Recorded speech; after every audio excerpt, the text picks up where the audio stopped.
13 of the stream streak. We are back to Splinterlands. Do we have anything interesting to talk about with Splinterlands? Anything new that happens? Oh yeah, Darth Squirrel has been unveiled. We're gonna pull him up in just a second. We're gonna give some people time to get in the live stream. Let's just hop in. Let's do what we always do. Let's play some battles. I feel like my stream camera got off the middle a little bit. Okay. Let's go play some battles. Then we'll talk a little bit about Darth Squirrel. We're gonna have some fun today. Day 13. The streak cannot end on a Splinterlands day. Let's go play. All right, so what do we have here? We have healed out. The noxious fumes. I feel like we're gonna see some immunity. That would. All right, let's go Lorcus. We're gonna get in Venka.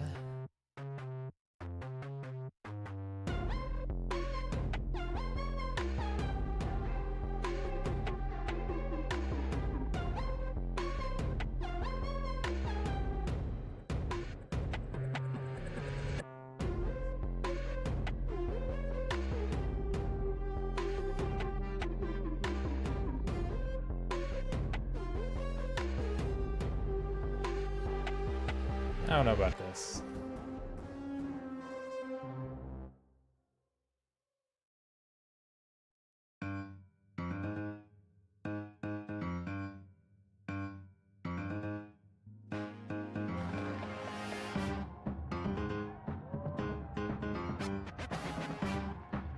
Let's do...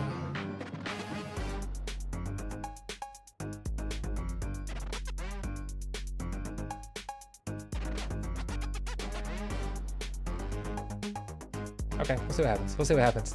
Tails, welcome to the stream. I thought there was a good chance they would have Vink on the other side. Okay. So let's get our own Vinka some extra health. Stay alive a little longer. We can Barden a little bit of health as well. They're gonna get a nasty trample in there.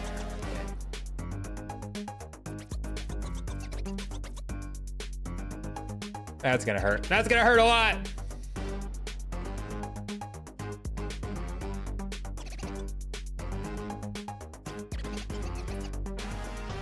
That right there. That hurts. That one hurts. Look, we get our own though. We get our own, and we get to take some life leech from it.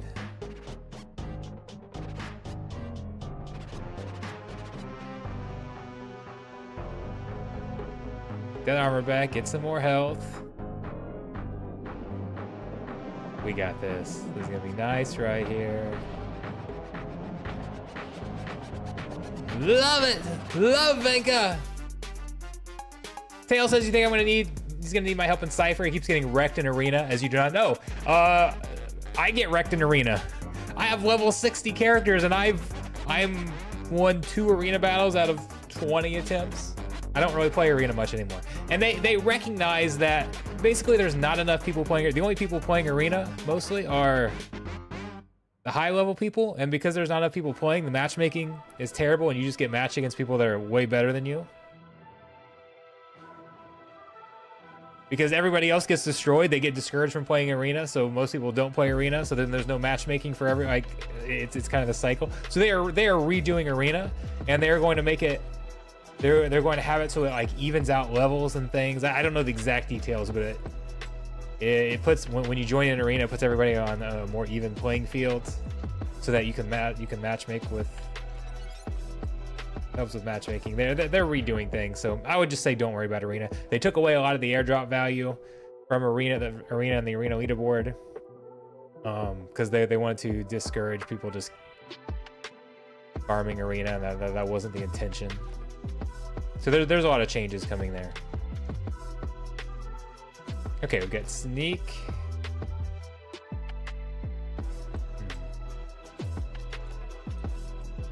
Sneak, cripple.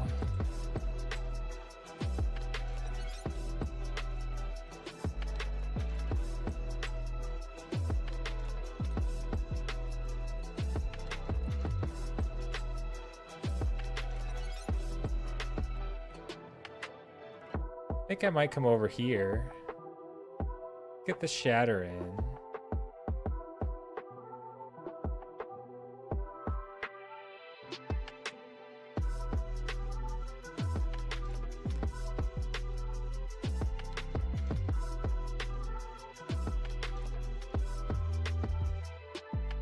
Let's get... Actually, let's do that.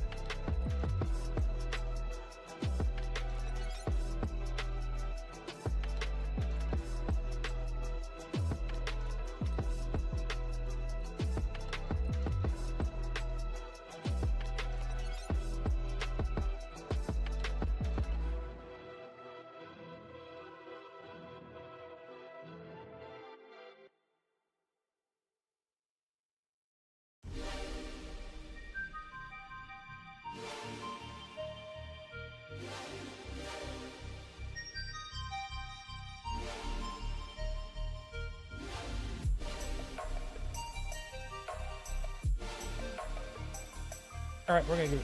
Now I don't want that. I was gonna go melee, and I changed. I wish I had changed summoners now.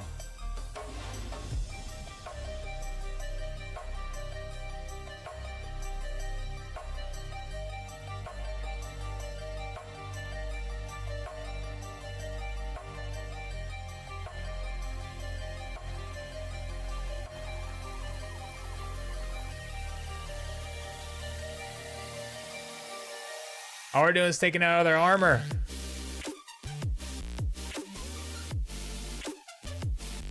Poison's gonna be very helpful. Nah, they got their poison too.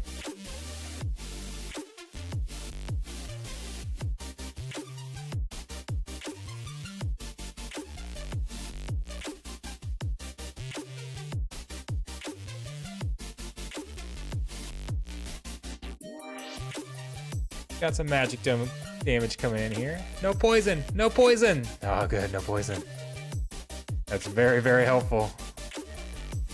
Got an extra hit in there. Another key poison coming up. Didn't get that one either. All right, gives me a little bit of a head start. Land some poison here and it's over. There we go. It worked. Wasn't pretty, but it worked. First time you're getting wrecked today? It's the curse of the Darth Squirrel. Did you get your Darth Squirrel minted? Apparently I'm on a win streak.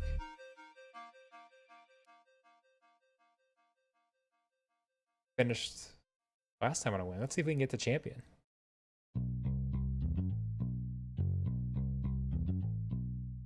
Let's go look at Darth Squirrel after this battle. You got both? Yes? No, thank you! First time extended the stream streak yesterday. It was yesterday, right? I get all my days confused. Oh man, yesterday was... For those who are on I don't know if you guys saw my tweet not too long ago. For those who are on the Illuvium stream yesterday, crazy stream moment. Finding what I thought was a hollow penguin. My son's gamer tag is Mr. Penguin. He loves penguins. He's 8 years old. He's been looking for this hollow penguin. We found it on stream. It was like 10 o'clock last night. I woke him up out of bed, brought him down so he could see me catch see me catch the hollow penguin. It was awesome. Turns out that was not a hollow penguin. It was a dark hollow penguin, a dark hollow slapping. The dark hollows are about 10 times rarer than the hollows. Hollows are like shinies in Pokemon. And the dark hollows are even rarer. I had no idea. Hadn't seen one before, so I didn't realize that's what it was. It was great. Okay, let's do...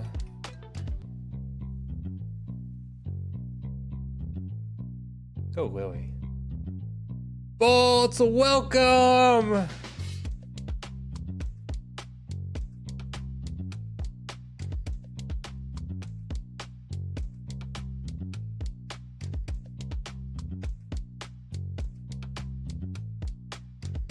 Archim, you know what? Instead of Archimus, let's just go with the shield. The immunity shield.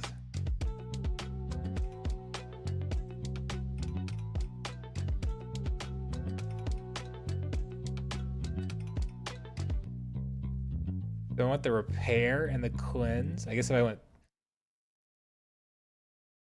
I think I'm gonna decrease range damage there.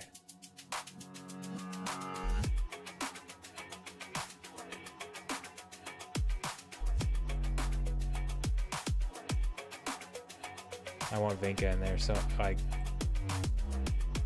like I've got to put Vinka in there. Okay, would I rather upgrade?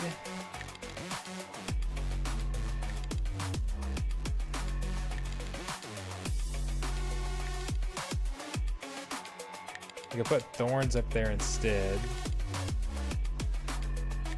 Just gonna leave it just like that.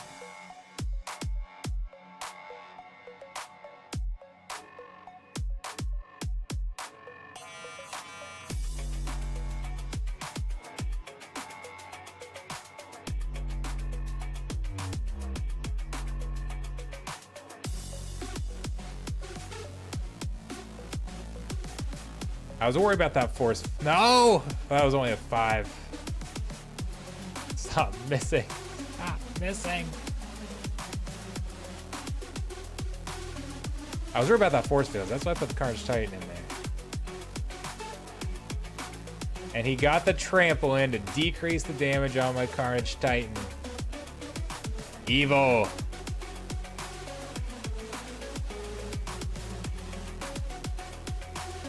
Ouch. Elevate the ethical. Welcome.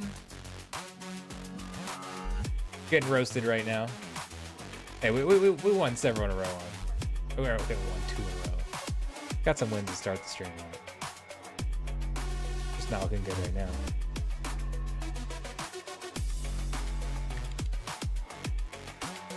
Those hurt. Those hurt.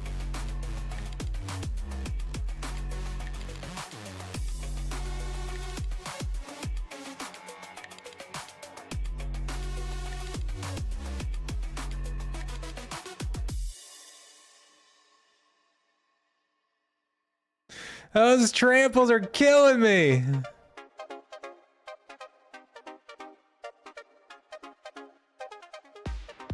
All right, this one's over.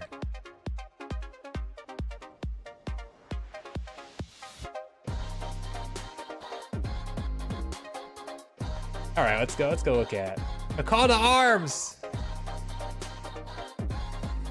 Bring CXC music back to Hive. I don't know what that is. All right, you guys can read through the lore if you want. We're not gonna read through it on stream. Risk roll draft. The Darth Squirrel. I got Blade.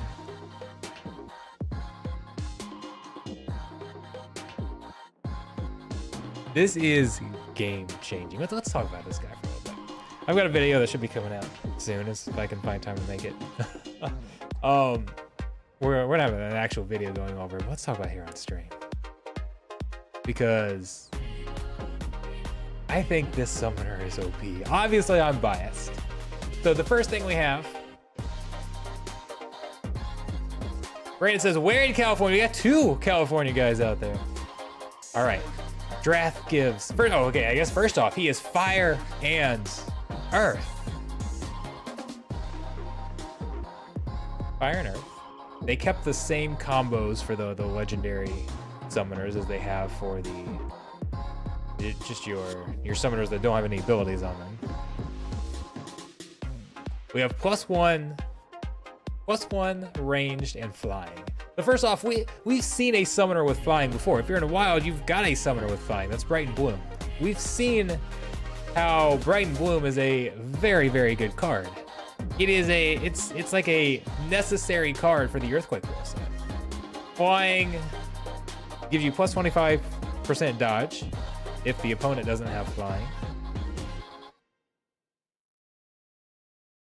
It also helps you avoid the Earth set, the Earthquake rule set.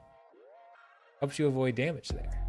So, I mean, right off the bat, it feels like this is going to be a very commonly used card in the Earthquake rule set. Then we have some options. The first option is a brand new ability called Impede. Impede is -1 to target speed after each successful attack. So it is cripple, except instead of reducing health, it reduces speed. Unlike cripple, it can also be cleansed. So you have the ability to decrease speed on the other side, and True Strike, where you can't be dodged. We've seen True Strike on a summoner before as well. Kitty, probably the most powerful summoner in the game. That also gives the plus speed. But I mean, it's kind of a similar. It's almost like a Kitty type, where Kitty has the heal as well, which is obviously big. But Kitty gives you speed and True Strike. This allows you to decrease your opponent's speed and True Strike. True Strike's one of those very underrated abilities where it's not a sexy ability because it doesn't. But avoiding dodges is so key. It's not something you really think about. Like when you do something like add blast, you can see that extra damage. When you add range attack, you can see that extra range attack. With the True Strike, you don't really directly see it. You don't see, oh, this would have been a dodge if we didn't have True Strike, but True Strike prevented it. But it really increases damage by helping avoid those dodges. So that's the first option. I see myself using the second option more, as long as cool as it is to have a brand new ability on the card. The second option allows you to set Taunt and Redemption on a single card. It could be your card, or it could be your opponent's card. I suggest, so when they asked me what I wanted on this card, so we got to send in suggestions for the card. I didn't get to just create it, but they asked, like, okay, what would you like to see? I sent in a couple suggestions. My number one was Taunt, because it just fits Darth Squirrel. For those of you who maybe don't know the history of Darth Squirrel was my channel mascot that came about while I was playing a Star Wars game. It was before I ever joined Splinterlands. That's why it's Darth. It's a Star Wars kind of spoof there. But it's a distraction. Like, so from Up, you got Doug, the dog that gets distracted by the squirrel. Squirrel moments. You've probably heard people refer to squirrel moments before. We're having squirrel moments a lot on the stream. I always do. Still do. Did then. Still do now. It's never going to change. So this kind of became my mascot. Was I blamed it on Darth Squirrel? He was the one that distracted me. So Darth Squirrel is distracting people. That's what a taunt is, right? You're distracting them, making them focus on you, attack you. So that kind of fits thematically with what Darth Squirrel is. And I thought it'd be a really cool option to be able to place taunt somewhere. I did not expect it to be taken. I even when I suggested it, I said limit it to just your own team, because it'd probably be too powerful if you put it on your opponent's team. We got it though, and I think that's why they added Redemption. I think they thought Redemption was a good pairing to put with this, because if you put it on the other team, it's going to come back and deal damage against you. So it was kind of a way to encourage. He's still allowing you to put it on the other side, but encouraging you to put it more on your side, kind of balancing that out a little bit. So I think that was a really cool choice. And apparently in testing it wasn't too OP. At least that's what they're saying, because they released it. But man, you're gonna be able to do some cool things. And the nice thing about, I guess, except maybe for reverse speed rule sets, like I plan on coming into this using the taunt, and then the True Strike and the Impede will just be a good option if, okay, I don't want to place taunt. Like the way the cards are out there, I don't really want taunt anywhere. Well, now I've got another option that I can use. True Strike and Impede are always going to be good choices. Like I said, except for the reverse speed rule set, I don't see any, like, that's never going to be a negative thing. All right, the ethical says you can place it on the other side. That's true. The ethical says, interesting. So if you have a reverse speed rule set, you could technically put a speed buff on the other team. If you had a speed buff tactics, yes, yes. Now in this case, again, it's not, you have to land those hits before the speed changes. The ethical says it's a must-have card. I agree. But like, let's go theory craft a little bit. I have theory crafting. Let's go look at modern cards, okay? Do I already have it sorted by modern? We're gonna reset it just in case. Rebellion, Chaos. I own them all. Actually, there's one promo card that's in water that I don't have, but that's not gonna be relevant because we're gonna do fire, earth, and neutrals. Select my gold foils too, because I do have a few of them in gold foils. Sorting by health. Actually, health is a good place to start. First time says he's going to taunt Grimbarden Smith all the time and use Vile. I mean, exactly. And you can do, you say taunt Grimbarden Smith. I'm pretty sure he's talking about putting it on the opposing team's Smith and then allowing his Vinka to target Smith and get him out of there. That's an option. If you've got your own Smith, you can now give Grimbarden Smith, one of the better cards in the game, you can give him a taunt. And he could be a frontline taunt and you can pair him with a melee card. He could be a backline taunt and you could give him some weapons training, put him in the back. We've got a bunch of triage in Earth. So you could kind of use him like you do. Where is sorted by health is weird.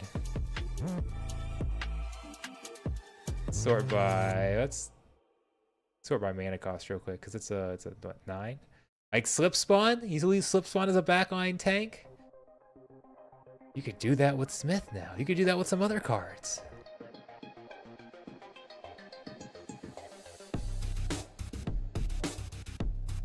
We can go back to health. What other tanks?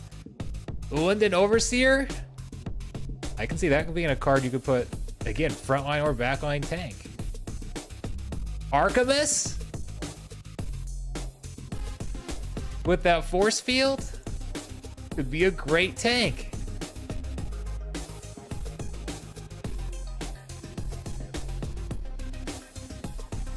Infantry? Put infantry up front, you go up against a sneak team, I'll just put a taunt on him.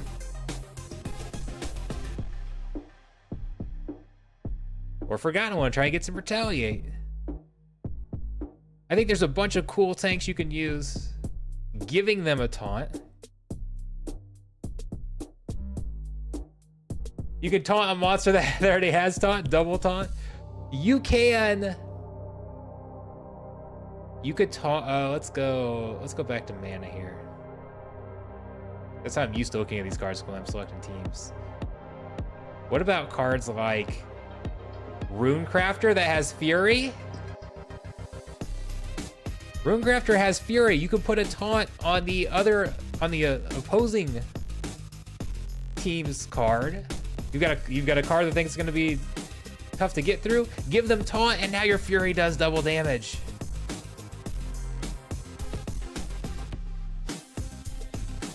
We've got some other Fury. We've got one that has like fire. Yeah, Firecaller here. Has Fury and it has Martyr. You could give Firecaller a taunt to force them to attack your Martyr card.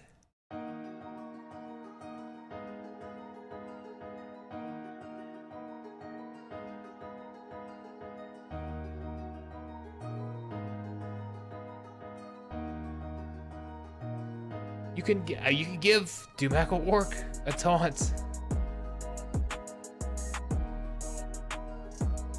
Going up against like a melee heavy team, you got a sneak team out there. But I think what I'll most likely be doing is giving taunt to the unit I want to take out first on the other side. Whatever their biggest attacker is. Whoever I want to clear out first. Give them taunt. You can even go with some cards that have ambush.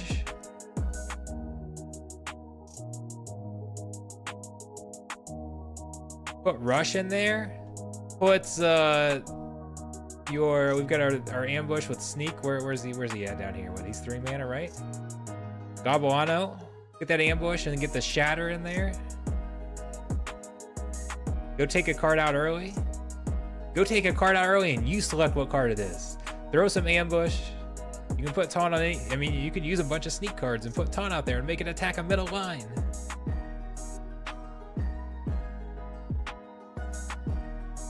I just think the ability to put taunt, or to put taunt on your opponent's side is just gonna be crazy.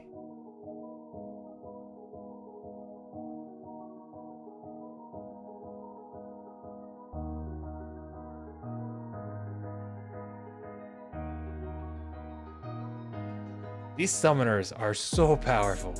Like, I think Lorcus is super powerful. I don't know about our upcoming summoner. It's gonna race in a few days. We're gonna see. Ayrton! Big Bam! I don't know if we want to give Big Bam a taunt. We want him attacking. That first time, I had that exact question. Does the taunt disappear once the card dies if it gets resurrected? Unfortunately, there is no resurrect in Fire or Earth for Modern. You've got one resurrect card, I believe, in Wilds. Your Spirit Grog or whatever that thing's called. But you don't have any in Modern. Hey, look, we've got an Earthquake rule set. Earthquake rule set. We got Earth and Fire available. Let me use Risk Rule.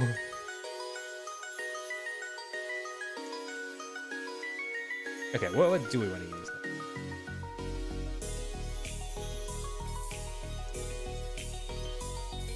What's one of the most common teams that people play? One of the best teams of the game is considered that life team where you have Iziar and you resurrect Iziar a bunch of times and buff up the cards around it.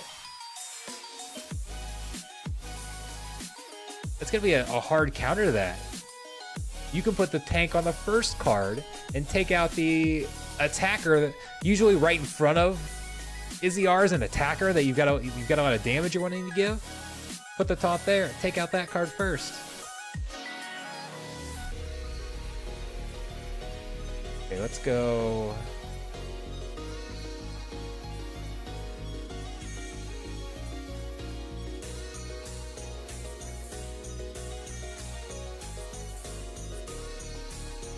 Too much. I think it's too much.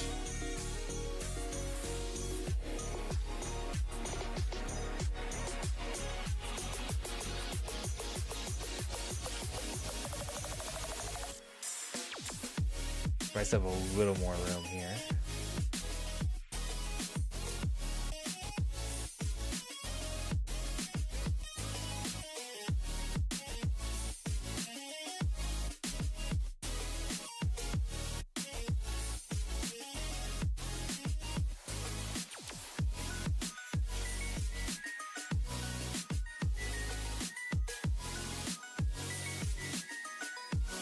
Don't really love it.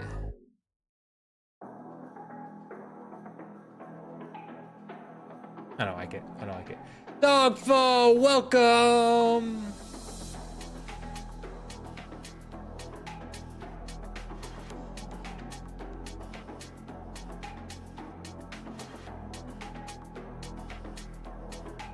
Oh, we got poison on Dr. Blank back there. That is nice.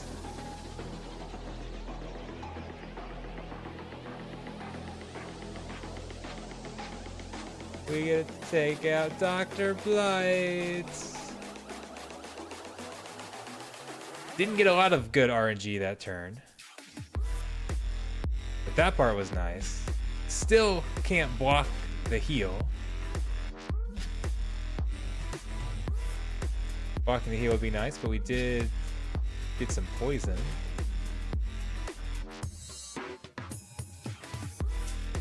Finally blocked it. Poison up there would have been. That wouldn't have mattered. Wouldn't have mattered one bit.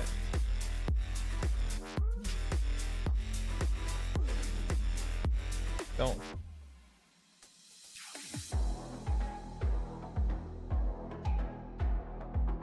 hurt.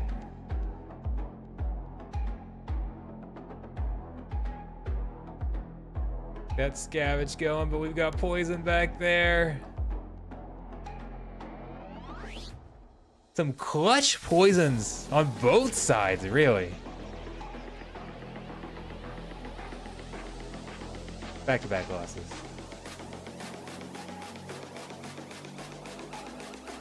First time says there is a rule set resurrect. Yes, absolutely.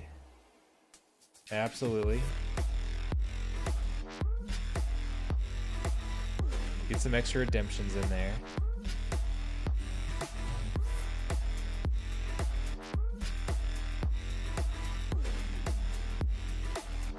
Yeah, it's gonna be fun.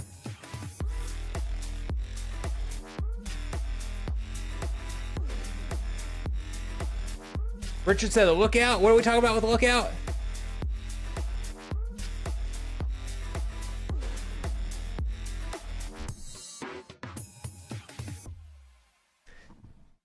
Okay, more noxious fumes with Born Again.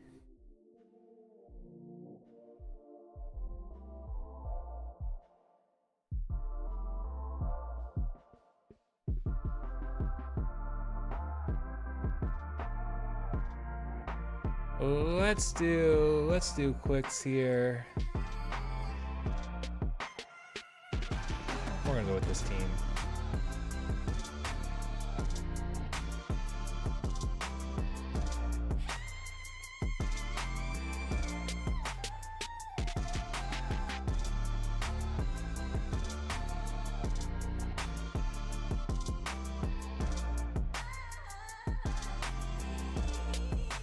Do I want to go? Where are you? Here's my sneak card.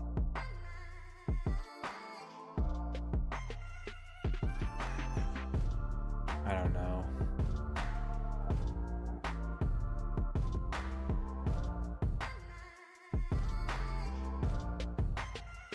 I don't know if I want to go weapons training, if I want...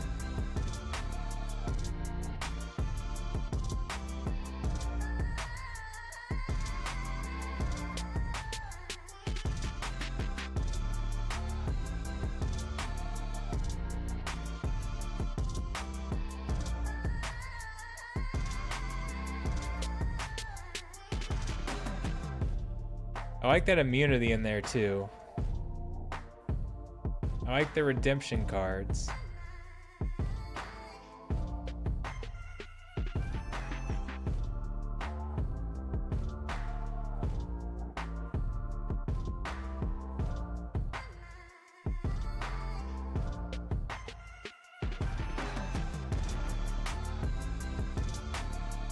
Leave it just how it is. Let's see what happens.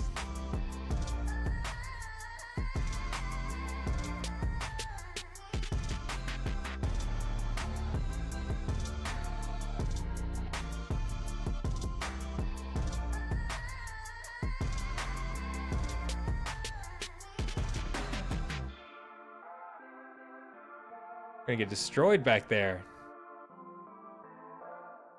All right. No more, no more reflect.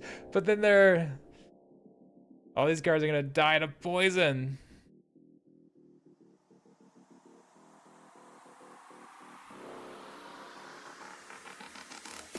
They come back though, and they're not poisoned. Now there's no reflect anymore. I think we'll be okay.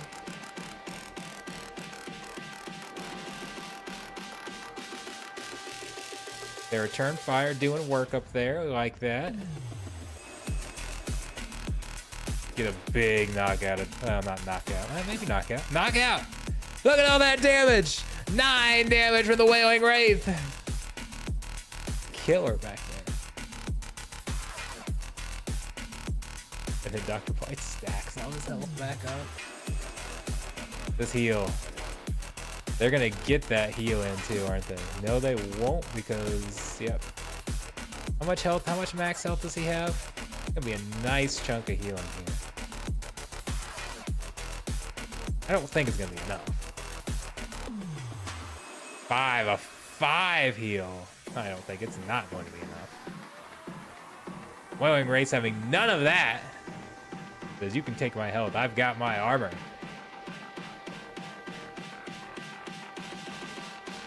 That was why I really wanted to try to fit Dr. Blight in there.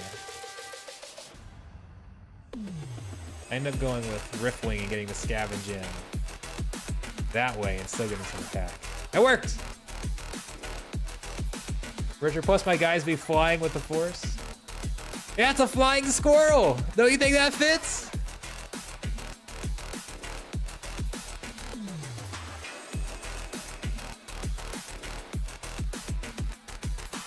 It was kind of a different approach, but I think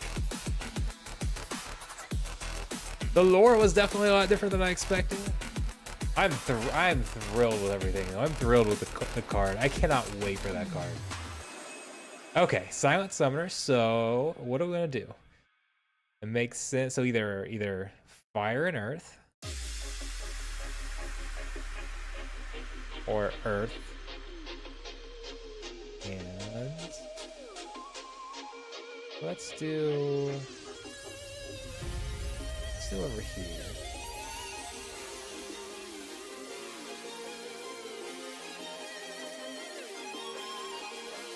Let's do a Zyra team.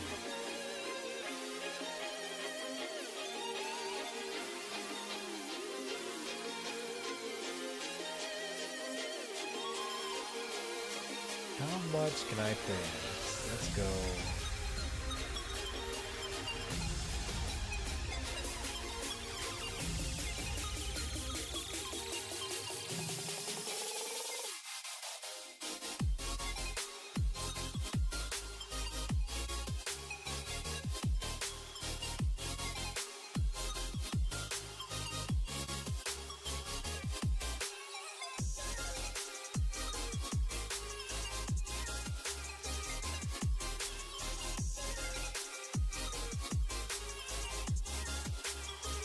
Okay, so let's roll with it.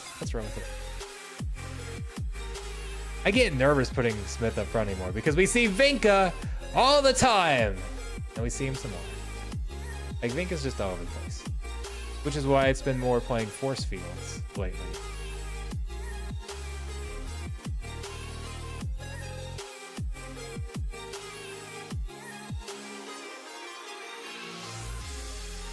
Vinka's getting a dodge back there. Yes, we were a little faster. My Vinka got to go first. Stop theirs from trampling my Smith. Wasn't gonna matter either way. We were taking them all out one way or another. We didn't need Smith to stay up there. Getting the wins. Oh, you say taunt and have lookout for that reduced damage? So you could, if they have like sneak, snipe opportunity, those types of things. But taunt on your tank. Work.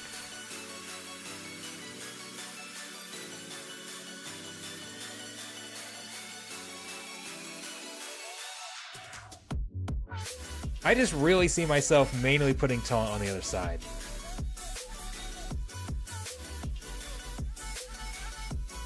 In Earth, we don't have... I feel like we don't really have that big tank that it's like, oh man, imagine if this thing had taunt. Like, this thing would be OP if it could taunt too.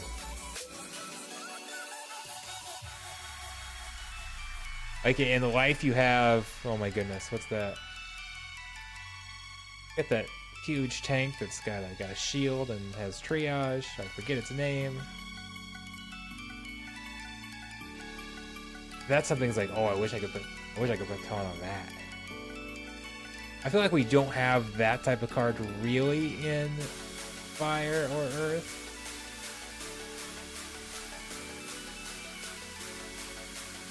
The Ethical's thinking wild. I was kind of thinking modern. You change to wild.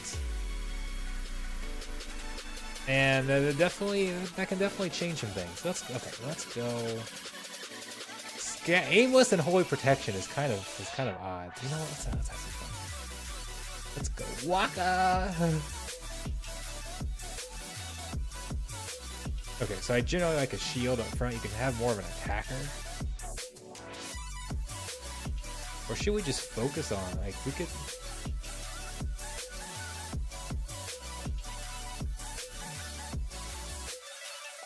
Wailing Wraith, it's gonna get hit a lot more, though. That's kind of one of the problems there.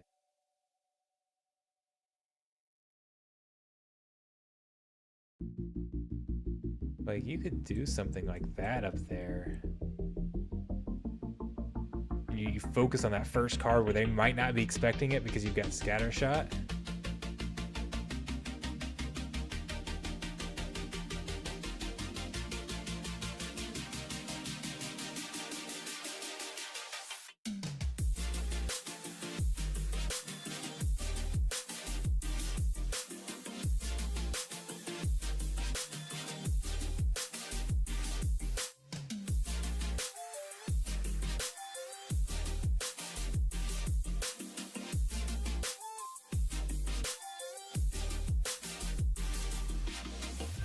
Okay, let's switch this out a little bit.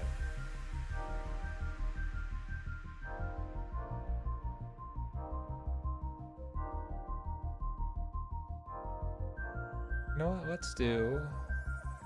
Go back. Let's put you here.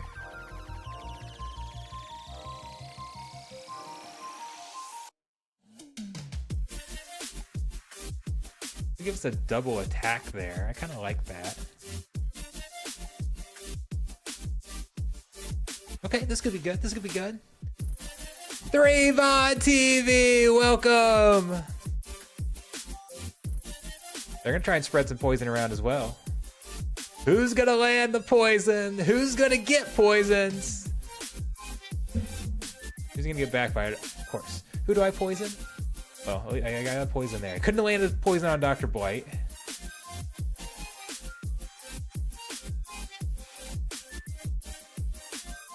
I poisoned the card, the one card I don't actually want to take out back there.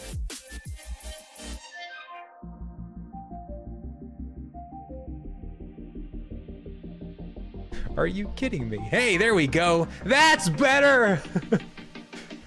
Could have done that a while ago.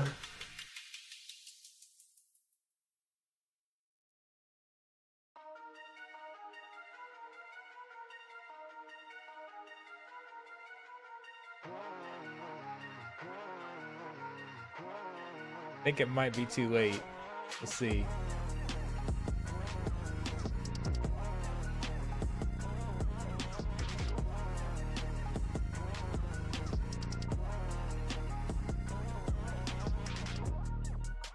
Dr. Blight's gone.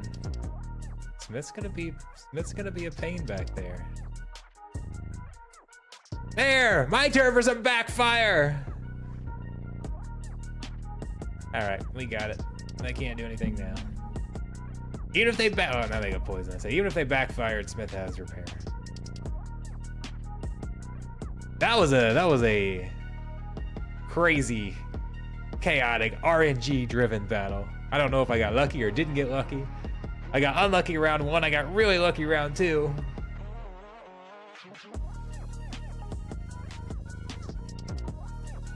That was against, who was that against? I see Summer's Tribe. Didn't even realize. Man, I miss...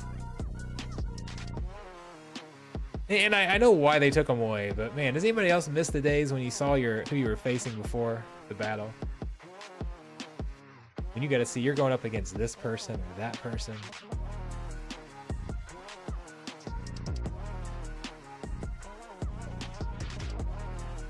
Do we still need to take that away?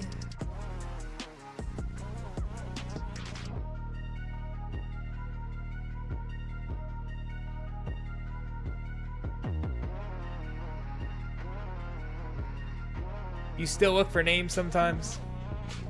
I mean, the bots, anybody trying to win trade can scan, like if you control both accounts, you can check to see if your accounts are playing the same thing anyways. So we're gee.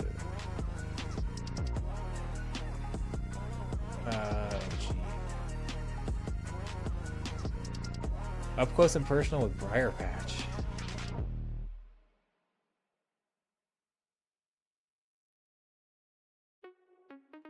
no neutrals.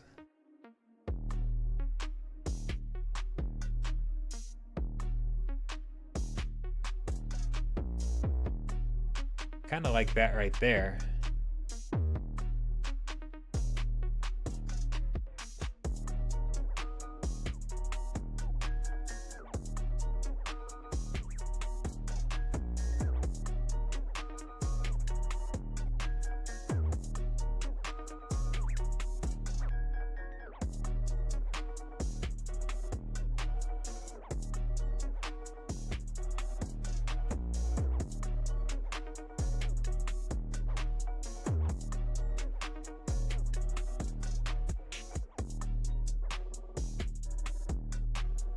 If he can kill himself back there.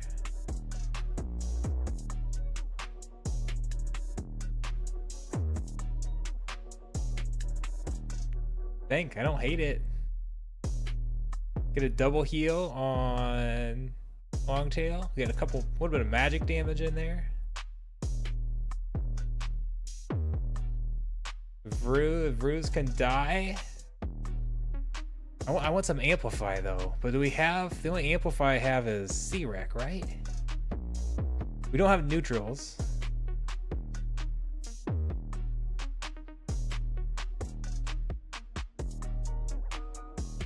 Is that the only melee card that has Amplify?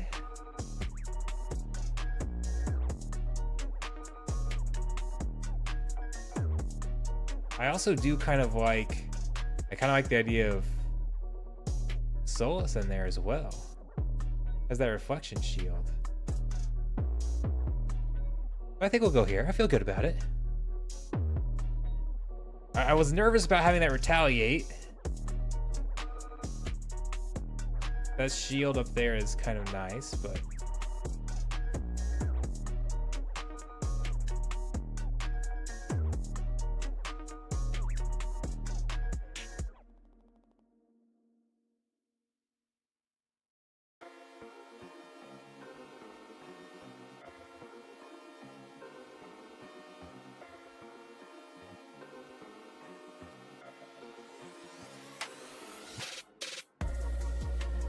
I'm okay missing that hit. There's gonna be so much Thorns damage back there.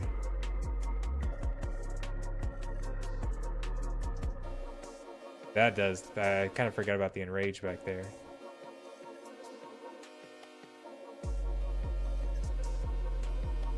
It's gone. Oh, we get a boost there. Now we got 3 magic attack. Now I can take it out. Double KO! Oh, we ain't gonna dodge in there too. Now I think it was over anyways, but the dodge. Dodge with the point is like, yeah, this one's done. Finish it off. Still has 17 health back there. Keep on climbing. How much SPS are we getting? 26 SPS per battle. I wonder how many people have. Let's go look at Peak Monsters real quick. What do the battles look like? As far as like number of battles played. It's in here someplace. Transaction battles. Can we? Nope, that's a download. Can we blow this up at all?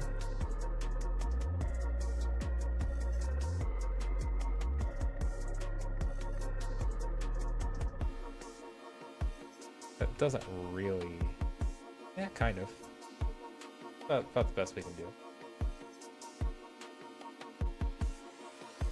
You can obviously see battles are way down. What about modern though? Okay, so what, 4-ish days into the season? Modern battles 23,000, almost 24,000. Modern battles are up a lot. Okay, does that surprise people that modern battles have increased?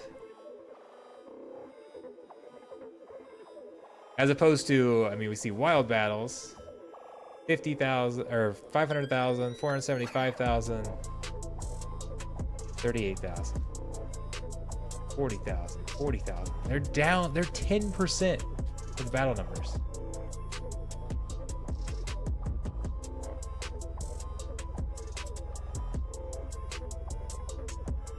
Does that mean was there a lot of people playing in Wild that have moved over?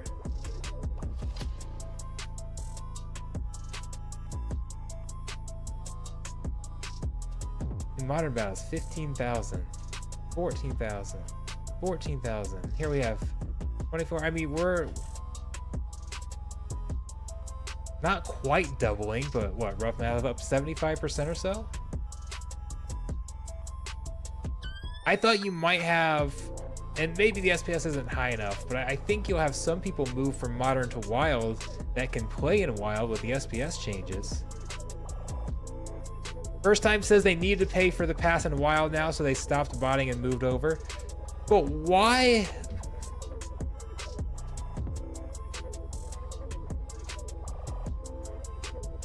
I mean, that just seems like a lot of people moving over.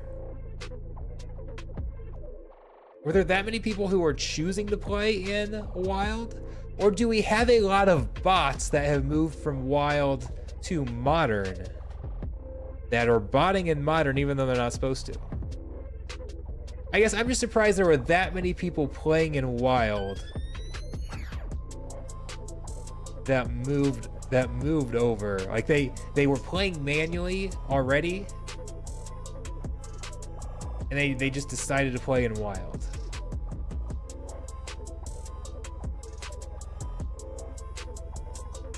I feel like we just don't have that many human players.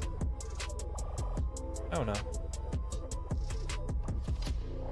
I guess that's just my, I'm curious if we're actually seeing a lot more bots in Modern. Let's go look at the API real quick.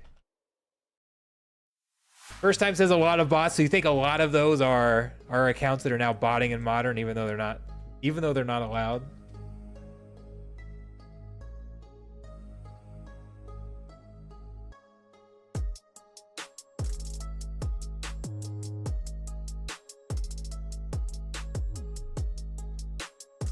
Where is, so I'm looking for,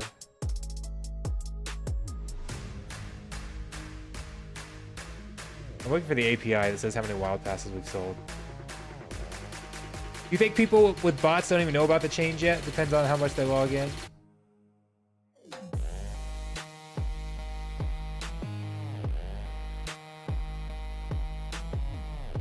Where is, I need to just bookmark it. There we go. Found it. Numbers alert. You stopped botting your ult in Wild and moved it to Modern, but you can't keep up with the 24 battles a day. Why not? Welcome! Watching for the start? Okay, well, welcome 53 minutes later. Okay. So we still have people using credits. 112 sold via credits. These are wild passes. So we've now burned 1.2 million DEC.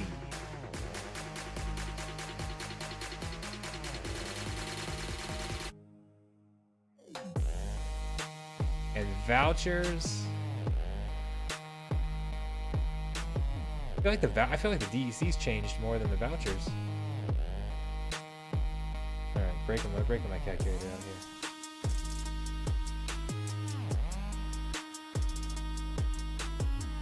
So 108. I could do this math in my head, but pressure on stream and I'm being lazy. 2,712 passes sold via vouchers. And then DEC is 2,000 DEC, so that's 600. So we're still about 3,500 passes sold. Not very many. SPS has to go up, right? The problem with SPS rewards will go up a lot more once we kick out some of the accounts that are playing up at Diamond and Champ that don't belong. Let's go. I haven't checked on this in a couple days, so we'll see. Nope, I need to go to Wild. Sabine is one of the accounts I have botted. So yeah, it's getting 1.6, 1.7 SPS per battle. It has gold. It basically has gold foil, 1 BCX, rares, and commons of chaos, and then all the reward cards that it's earned. You can see like it's got a dry bone, only level 1, but Venari level 2, Fiery level 2. So you can see it's got some reward cards, the soulbound reward cards that it's earned. Raven a level 2, not a lot. The suit level 1.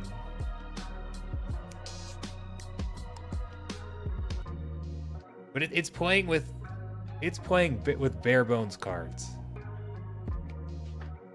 And it's at 3100 rating. It's up at Diamond 2. This account does not deserve to be up in Diamond 2. Once we get these accounts knocked down further, they won't be draining the SPS pool as much. And the overall pool will go up. And then as some of them get knocked down, they'll actually probably leave. Because it won't be profitable anymore to buy the pass. Which, again, my biggest question with the Wild Pass, how are we going to get bronze and silverish league accounts in Wilds? How are we going to get match liquidity for bronze and silverish? Like, that right there should be a silver level account. It's playing in diamond because there's too much rating inflation. It needs to go back to silver. Once it goes back to silver, it won't be earning that much SPS. Or I don't know, maybe maybe it could be earning that much SPS. If everybody falls down appropriately, maybe that's just what silver is. You still get that SPS in silver. I don't know, but everything's just messed up. And that's why I really believe we need Splinterlands run bots. So we can have bots that it matches up against. So basically, as it's playing in Diamond 1, it gets matched up against bots that have Diamond 1 caliber accounts. Or Diamond 2, sorry, I said Diamond 1, it should be Diamond 2. Diamond 2 caliber accounts. So when it gets matched up against a bot, it doesn't have to be very often. It could just be 1 in 10 battles, 1 in 20% of the time, playing up against a Splinterlands bot. It would get crushed against Diamond League cards, right? You start having an automatic loss every 1 to 2 battles, everybody gets knocked down further. It just helps control rating inflation.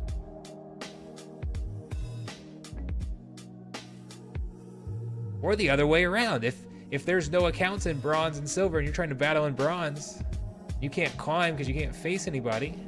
Bots can be there to help provide lower level accounts to boost you back up. Didn't they already implement a number of bots to add liquidity to ranked? I think they did, like novice bots and things, but they're not very good ones. Lucito Burrito says just make all accounts verified to play, eliminate the battle pass. I mean, I think eventually we're gonna need a battle pass. I think the battle pass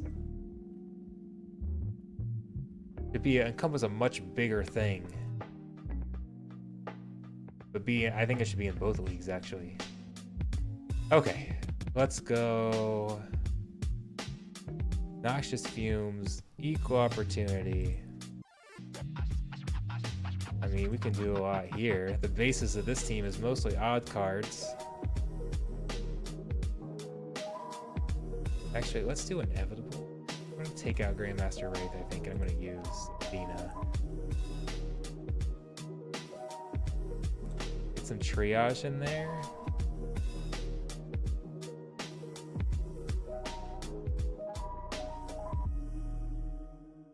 Triage there, Venka. Would we rather have something that costs more? I don't know, there's really much we'd rather have. Actually, I'm forgetting there's opportunity up there. That's stupid. That's not stupid, but I can do more things. I can do. Do we want the triage? Let's get Nope, that still doesn't. Let's get Mantaroth.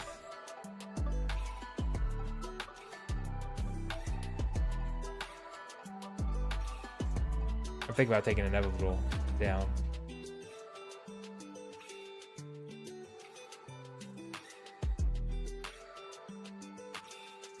Well, let's get that Enrage, Retaliate right there.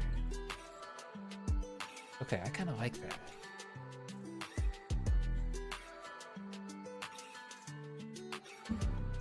I might regret taking it as well.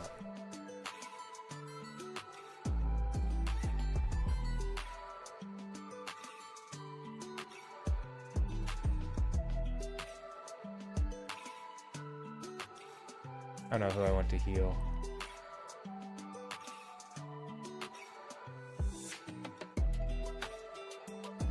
Try to do math, see if I'd even survive there. We'll just put it up front.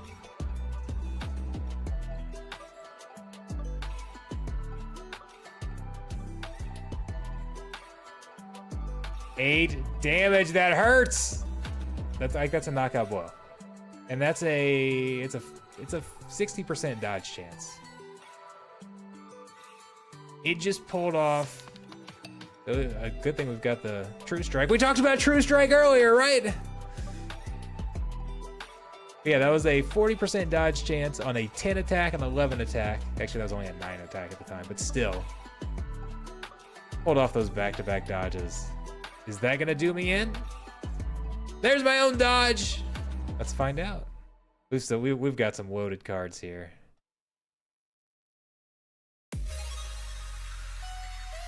Fortunately, gaining that extra attack ended up hurting me there.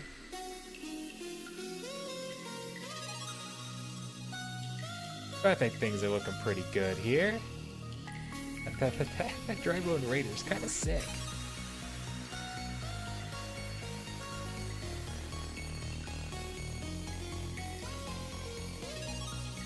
It's a beastly attack back there. It works. It worked. How much SPS did I delegate to that account? It was delegated.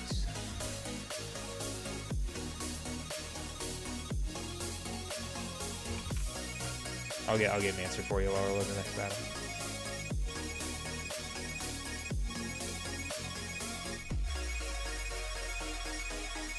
It has a 3.69 percent boost. It is being delegated. What do I see on that account? How much it's delegated? Incoming 31,000 SPS. I mean, that's very low SPS. I really need to go rent more SPS on that account.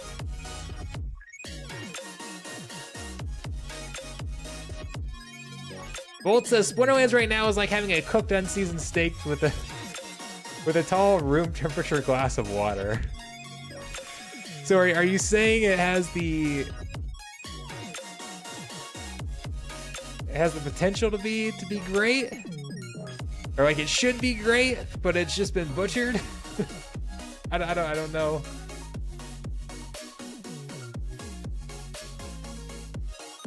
It's still great, just missing a few key ingredients. That's a better way to say that. That's fair.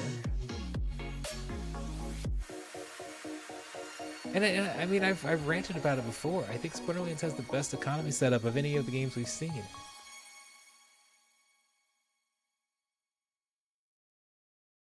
Like the thing it's missing right now is players. And excitement around the game.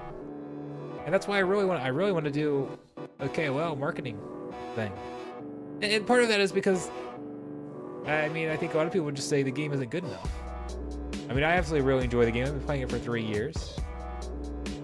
But it's not as, especially as a new player, it's really rough on a new player getting into the game. And I feel like that's true for for a lot of trading card games. Because there's just so much to learn as far as so many cards and to figure out what they do and learn the meta and learn what works and what doesn't. And the only mode that we have is a competitive ranked mode, where if you don't know the meta, you just kind of get destroyed. There's no PvE campaign where you can play through and have fun with the game. And it's like, okay, even if you're not submitting meta teams, you're still having. It's very rough because being good at it requires so much knowledge, and the only game mode we have is a ranked competitive mode. I feel like that sums it up pretty well. Plus, it doesn't have. I mean, it just says. The user learning and experience isn't there either, but in a chat room so we can get trolled. Let's see if I can remember. Oh, let me get this battle started. We'll see if I can remember where I was at.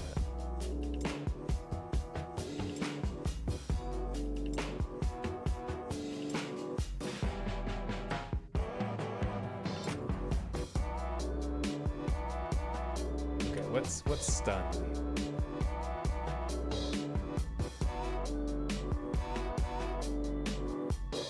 I don't think I'm gonna use you. I'm gonna throw you in there for a second.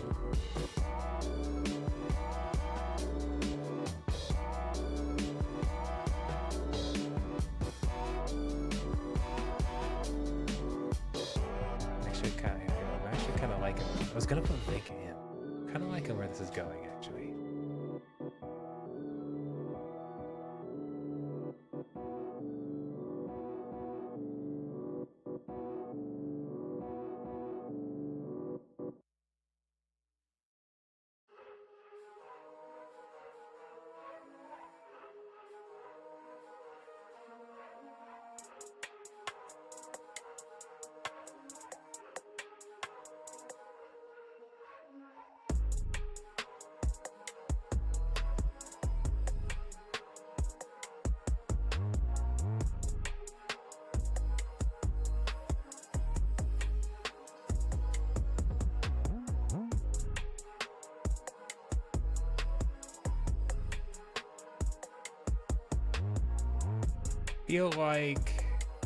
I feel like I want to switch. I feel like I want to switch summoners. I should have done this with a different summoner.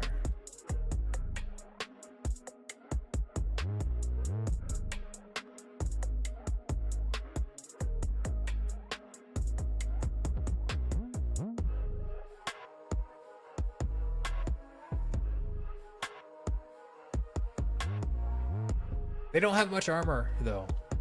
So I was gonna add another resurrect and take off armor with our other summoner. Oh, getting that dodge, that's helpful. What we're getting is 4 redemptions there. Actually, no, 5 redemptions. I could have made it 6. Their other summoner. Ouch. That hurts. That hurts. See, now we're gonna get all these redemptions here.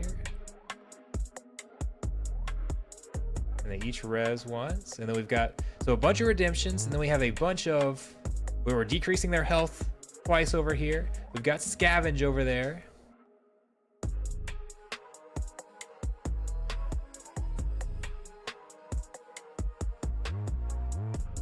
Let's do it one more time. It's working well. It's working well. Let's do it one more time. Look at all that health in the back.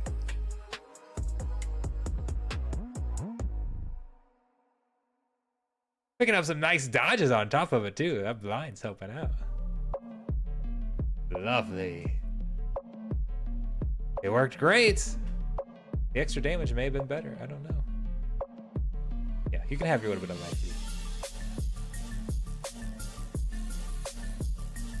Three-Mount says, he's always surprised. Even influencers or people who are well-versed and have been in the space for a while have absolutely no... Exactly!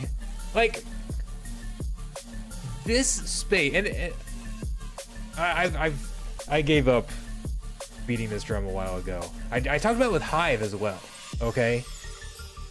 I tried to do Hive marketing, and Hive was like, we don't need that. People already know who we are. We don't, like... Try to do Hive marketing to my channel. Like, why would we market for somebody who plays Splinterlands? If you play Splinterlands, you already know what Hive is. No, people don't. They don't. In Web 3, nobody knows who Splinterlands is. Like, nobody. If you went and okay, what's one of the most popular games out there? Let's do. Okay, so maybe even a newer one. What? Illuvium. Okay, we'll say Illuvium. Illuvium is a super popular game. If you took out those who follow me for Illuvium, because I've done some Illuvium content. But if you were to go sample a random Take a random sample of Oblivion players that are not my followers or from my community. What percent of them would have heard of Splinterlands? Would know anything about Splinterlands? I wouldn't be surprised if it's less than 15%. Pixels is a good example. Pixels is a game that's not, I don't think we have any Splinterlands influencers playing it, so there's no kind of outside of, if you gave a random sample of Pixels players, what percentage was heard of Splinterlands? Very, very few. Very few. People don't know what Splinterlands is. And I've always said that I'm not a big fan of doing a lot of marketing until the game's ready to actually capture those who come over. I said 50%. Everybody else is saying I'm way too high. Or I said no more than 15%. I thought that was kind of max. Ravon says 2 to 5%. Eternal Paul says 5%. And yeah, and I think I would be shocked if it's over 15. 5% would be, I think, is a very reasonable guess. Nobody knows what Splinterlands is. We need more players. But the thing is, okay, if you guys go, one of the games I've picked up recently is Guild of Guardians. Guild of Guardians, Cypher, those are mobile games. They are, we can battle this. Those are great examples. You go into that game and you end up spending, like if I had nothing else to do, it's Saturday, nothing, like I can't imagine when I would ever have nothing else to do. That's like this foreign concept to me. But if I was back in college and had a free Saturday with nothing to do and could literally play a game all day long, those are games that you boot up and you start as the first time and you just get sucked into them and don't want to put them down. They have an energy system, but it's like every time you level up, you get, in Cypher, every time you level up, your energy refills and it maxes back out. So you can play, it's like you can play for an entire first day without ever running out of energy. You progress through things, you find new gear, they walk you through how to do things. Same with Guild of Guardians, everything walks you through. It's very simple to follow. I mean, Cypher has an arena mode that's super competitive and I can't even play in it. And it's very discouraging to jump in. But the thing is, you don't have to play arena. There's these other modes, these PvE modes that you jump in and you can play. And if you're not good enough to go play in arena, it doesn't matter. I shouldn't say it doesn't matter. There's benefits to playing in an arena, but you can have a blast playing the game without ever needing to be competitive.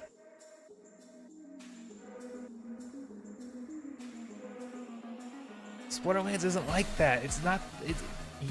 You jump in and you get smacked in the face 50 times, and the people who are left are the ones who are resilient enough to keep getting back up and push through, and it becomes fun eventually. You get good at it, and it becomes fun. But you've got to be willing to take a few smacks in the face before you can actually get enjoyment out of it. Right, Silent Stummers, what do we want to do? Well, we got evens. Here. I like that guy.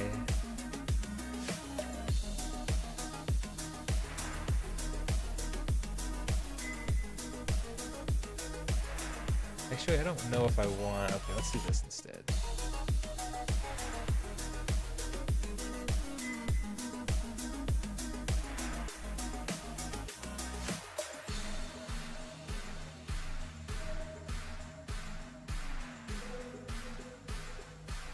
Do we have much stun?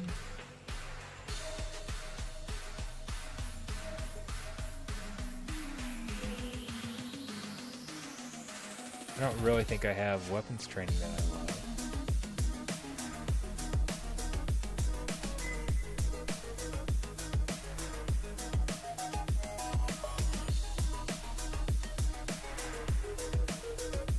Let's switch to try. I'd really like more triage back there.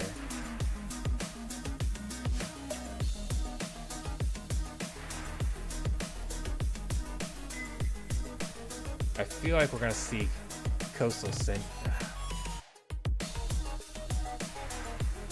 not protected against stuns. I'm going with it. I don't like it though. Splinterlands gets a bad rap though because there's a lot of salt videos, comments on YouTube, Reddit.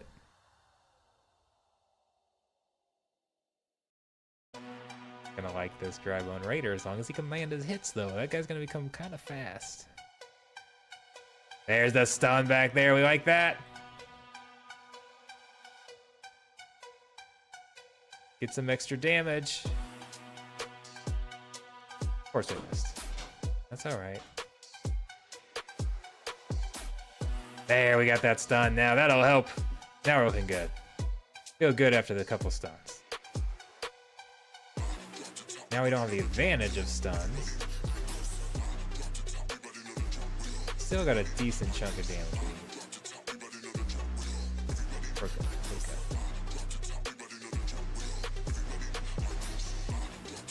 I hope. Get those few cripples in there.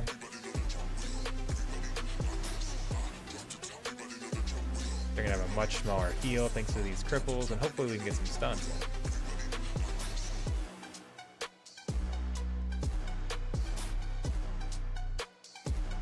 There we go. That's game over. That's game over.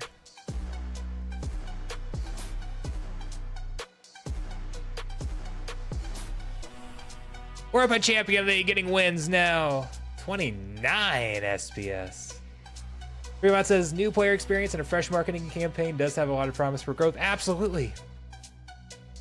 But again, the problem is going to be, you know, we'll see what the new player experience is. I really think, again, I think the best for a new player experience, I think we need two things, and I don't think they're that hard to build. We need a PvE campaign mode. Okay, I think you should, or even like a way to unlock the starter cards, or now you can unlock Glint or unlock different aspects of the game. We've got a lot of soulbound stuff where you can get rewards there. A PvE campaign where you go through and you play, and they can include the lore if they want, build lore for it, play through everything. But you go through and you battle an opponent, and maybe you could make it blind at first. Maybe it doesn't have to be blind at all. Doesn't really matter. But you go through and you play, and you get to see what your opponent is, okay? Because that's a much easier way to learn the game and to start out the game, is if you're facing a known opponent. Okay, this is my opponent's team. What can I set up that can go beat them?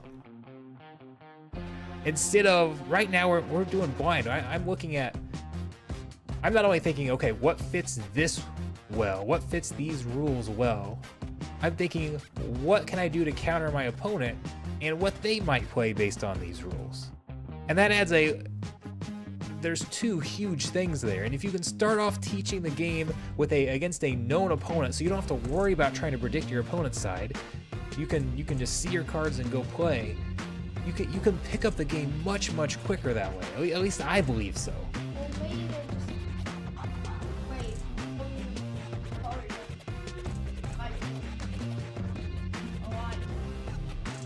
Parallel just makes you play each splinter once. And I mean, I think unlocking the reward cards, or maybe the ghost cards, maybe even unlock maybe these reward cards that we have right now, especially as we get to where we phase them out, maybe you could unlock them. Now, let me submit this team first. But I think we got a cool new idea. A version of an idea. Talk about that PvE campaign I've done forever, and I'm not the only one. Scatter. Should we try poison again?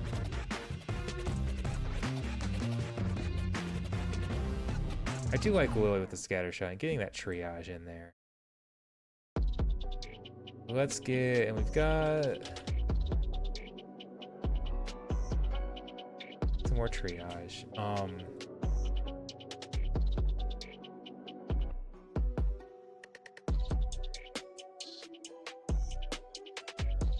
We want like some stun, some heal maybe.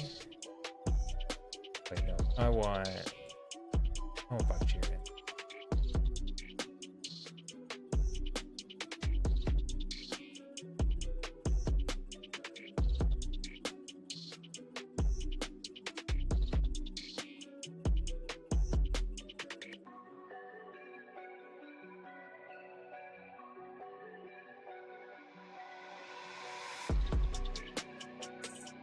I'm gonna put C-Rec.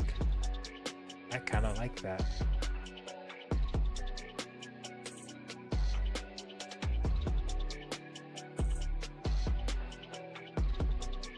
Dang, I just ran out of time. I didn't even see the timer.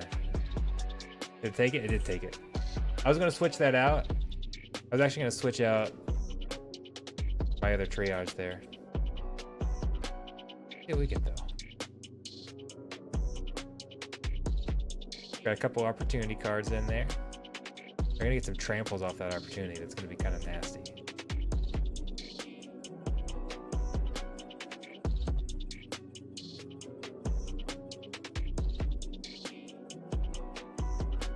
Ouch. Ouch, ouch.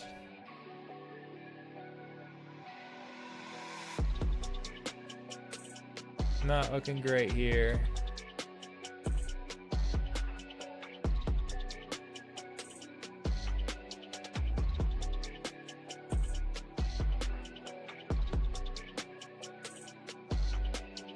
Man, if I could have hit Deep Worker there, that would have been so nice.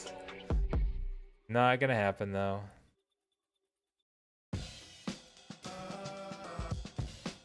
Poison there. That's game over.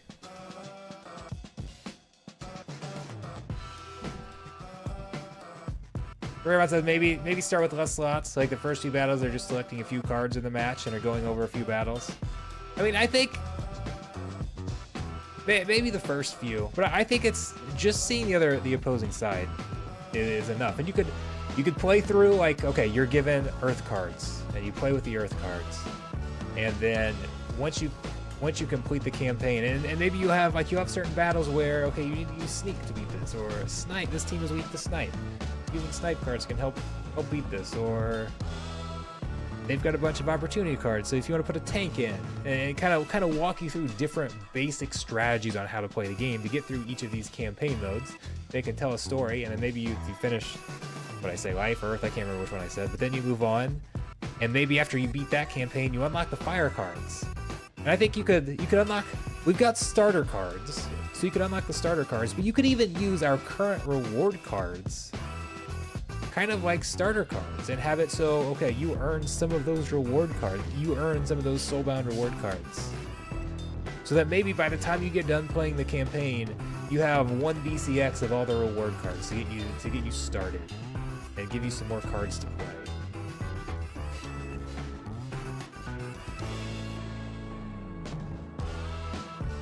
I think that would make sense. So that your spell book, right now your spell book comes with no cards.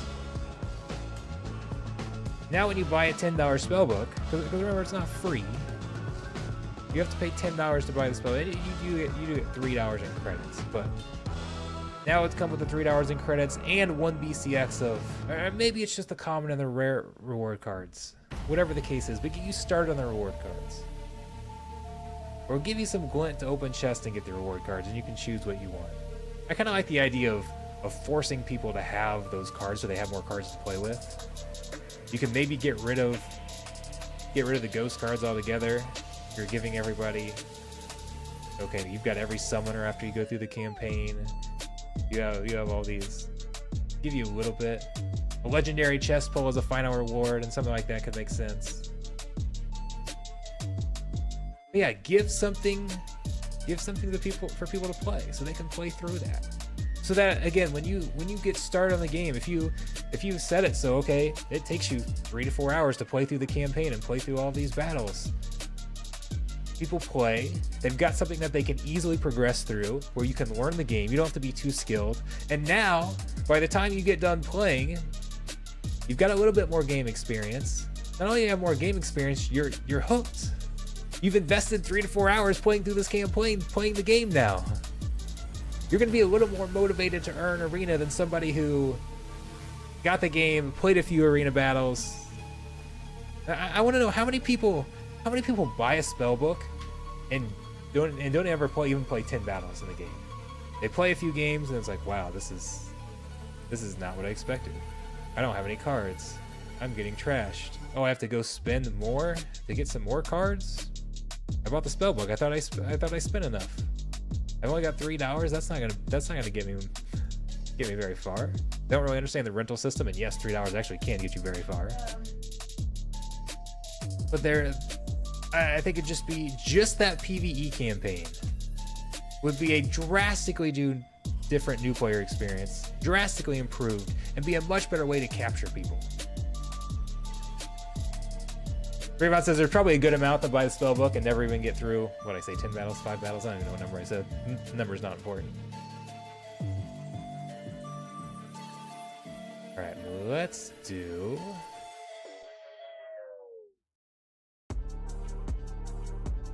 You can put ranged up front.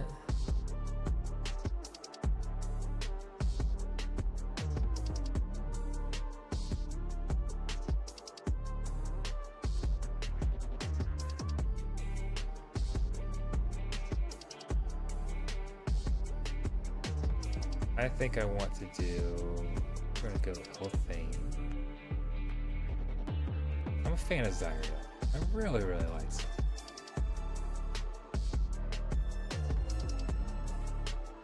We want sneak defense in there.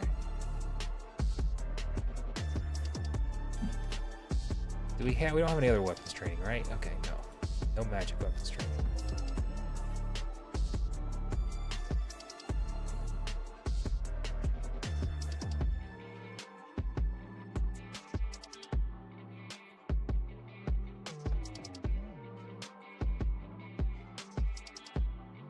What do I want up front?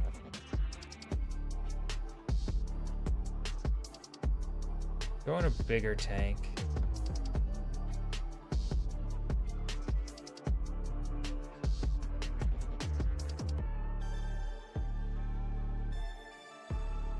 Let's just go here. We're going with lots of damage.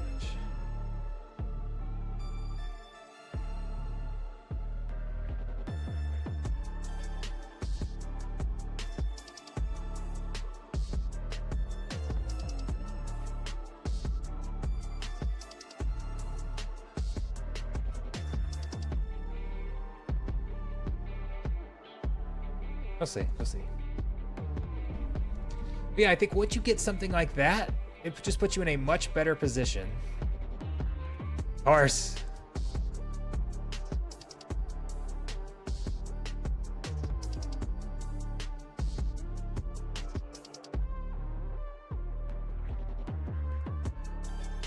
At least the life leech offsets some of that. We've got the reflection shield there and the thorns. This trample is going to be a little yucky. Can I go first? Let me go first. Nope. Oh, the back-to-back dodges there. All right, I did get my own dodge. Okay, who's gonna go first here? Because that's gonna be key. They did. That was who won. It came down to 50-50 there. Because if I go, we trample them, and then we're good. Then we were good. First time, I just realized who it was. First time won the 50-50 coin flip. Man, that dodge by that Chaos Agent dodge.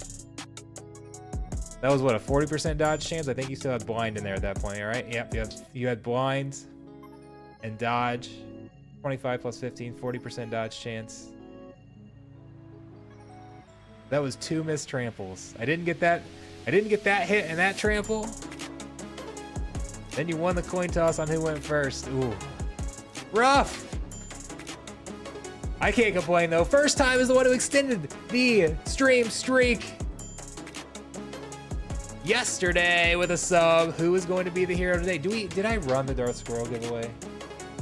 You guys have to yell at me. The Darth Squirrel giveaway has not been going. It is now started. You guys have still been racking up acorns if you've been watching the stream, so you're not losing out on anything. But sometimes people will enter earlier. You don't have to be present to win, so people who watch the first 30 minutes of the stream can enter. The Ethical says he plays GOG and LOK. It's way super easy to waste a few hours looking at the screen and just clicking on stuff. Well, you know what? You could, to be fair, you can do that in Splinterlands too. What is LOK? GOG is Guild of Guardians. We're gonna have some content coming on that, I think. Couldn't get a deal with them. I tried. I'm gonna make at least a couple videos to say, hey, look, these videos are a hit. You want more of these. I didn't even ask to be paid. I asked for Guild of Guardians. I said, give me a free guild and give me some like free ascension scrolls or things in the game to help me unlock new characters so I can make content on them. That's what I said. I was willing to make a deal without even requiring them to spend anything. Just give me free stuff in the game. I wanted a guild of Darth Squirrel. Oh, I'm playing you? Oh, jeez, you guys are putting pressure on me now. Plus, you guys know my teams. That's when it really kind of hits me that I go to the same teams way too much.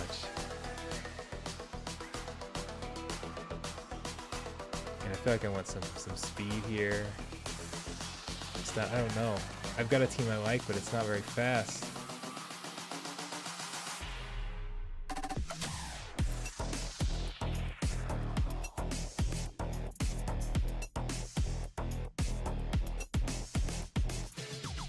What reflection shield do we have? Okay, let's go over here. Let's go.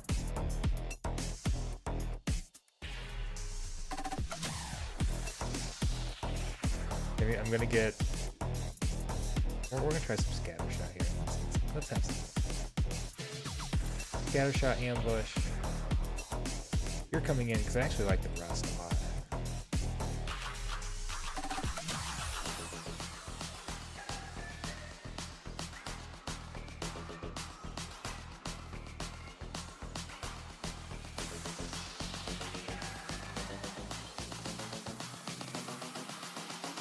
What do I want up front? Do I want to go with the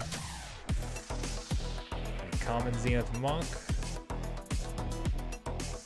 Do I try and do something faster? I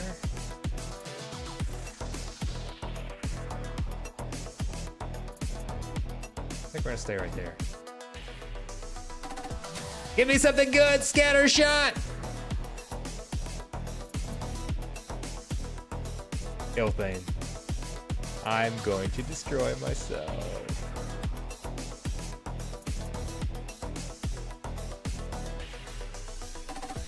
Stupid rust.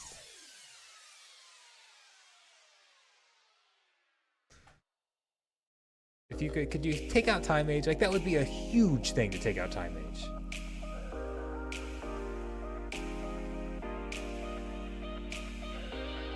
Nope. Getting dodged back there. All right. Remon destroys me at another game. Did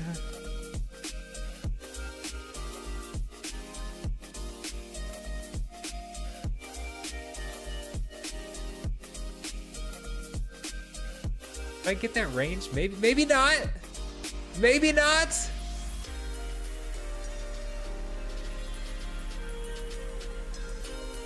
Heal up.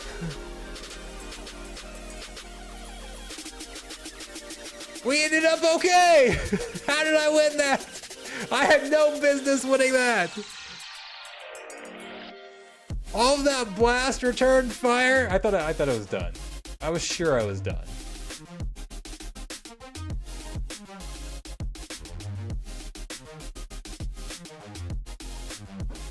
I got lucky somehow there. I don't know how. You have a scholar that normally plays. I should probably, like, I don't know. That might be better for me to get a scholar instead of doing X-Spy and Wild. Koliki can't believe I won the battle either. Okay, anyways, I got distracted with the Darth Squirrel thing. The Darth Squirrel is going. Exclamation mark points will tell you how many points you've earned from watching the stream, from chatting in stream. You earn points on Twitch or YouTube. Anybody else? Hello, glad to have you. Glad to have you out there if you're on Facebook, if you're on X, but sorry, the system just doesn't work for the points.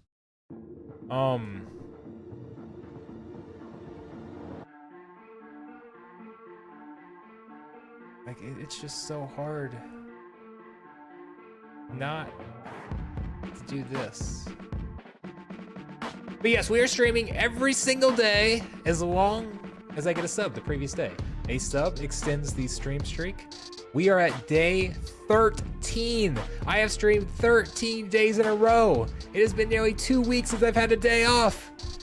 Don't let me have a day off. We have 2 more days where only 1 sub will continue to streak. You also get a Darth Squirrel if you are the one continuing the streak. Gatter shot do I want? I mean, that's kind of a common thing that we see. I mean, I don't know.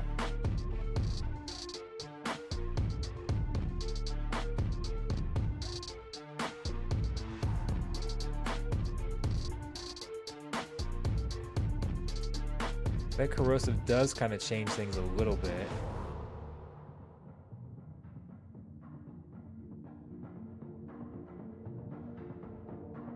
No, we don't have melee. That was stupid.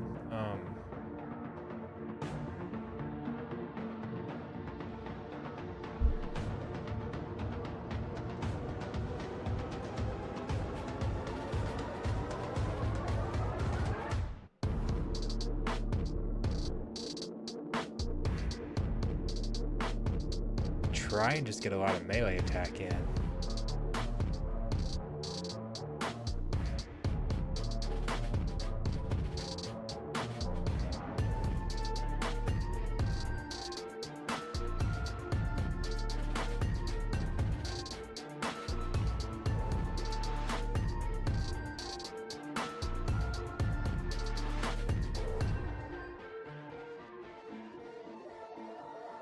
We're gonna try it. I think honestly I'd be better off just going Smith, but we do that all the time. All the time. So we're gonna see if we can get something else.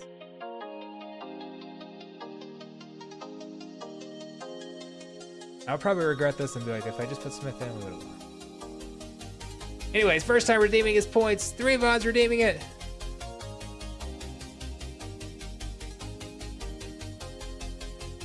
Your scholar's gonna be upset with you for losing. Wait, it's too late.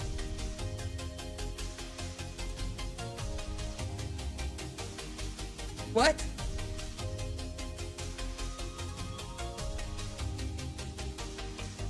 Like, I submitted the team in time, right? You guys saw me submit the team in time? There was time left. That would have been a very interesting battle, actually. I'm pretty sure I would have lost that.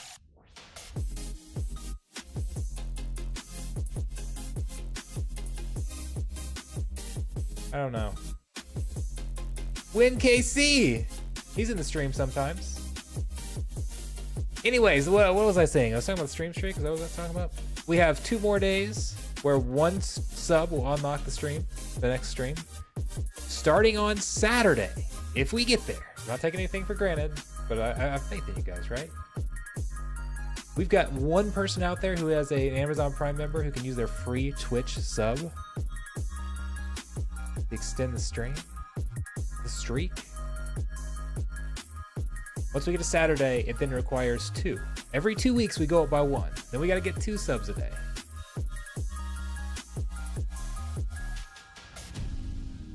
Here's the promise that I kind of said this in Discord. I'm gonna make it official right now, okay?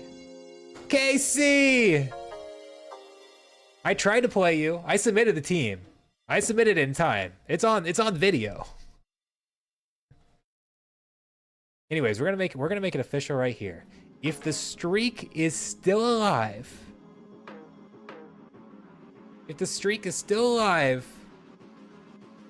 when Darth Squirrel is released, when Riskrull's Wrath is released into the game, that's what, 31 days from now or something?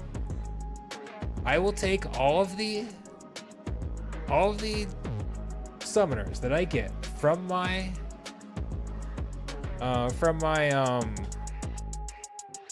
conflicts. That's the word, conflicts, right up there. And I will raffle them off to Darth Squirrel holders. Right now, it's for this next one, I'm getting a guaranteed 7. I don't know if it'll not, because you need a little bit more, so maybe it'll be 6, at minimum 6. We'll give away 6 Darth Squirrels, 2 Darth Squirrel holders, if the stream streak is still alive when he comes out. Okay, probably actually start building a team. Only 4.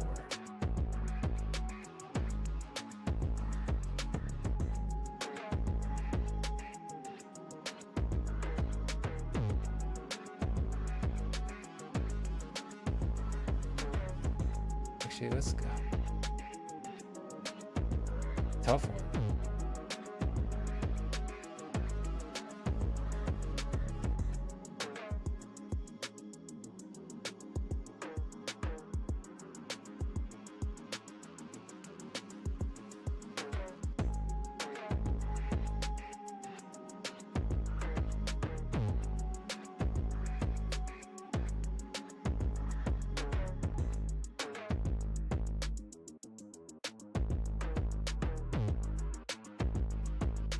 A little crazy. Might look stupid, we'll see.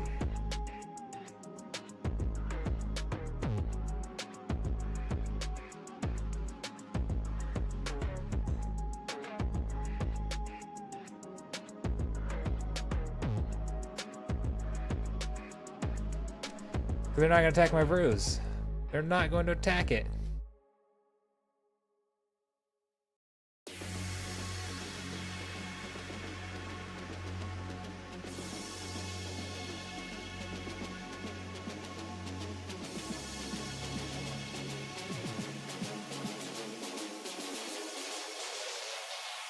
I'm gonna try and get him to stay alive a little bit longer. That's not gonna matter though. I feel like none of this was gonna matter. I just got the shatter and then the dodge anyways.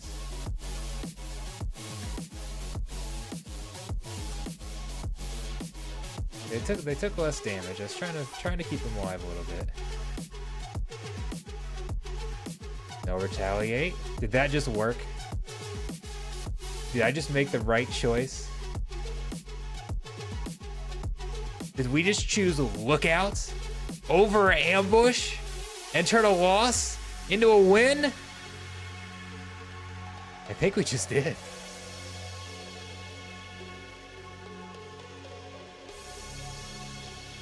If they do the same and give Kai lookout instead, so Orc takes less damage and they get less Thorns damage on their attack, do they win that? We always choose ambush. I feel like 100% of the time everybody chooses ambush. It was the lookout. Is that underrated? Going with the lookout, where you can assign a lookout to any card in that sneak rule set.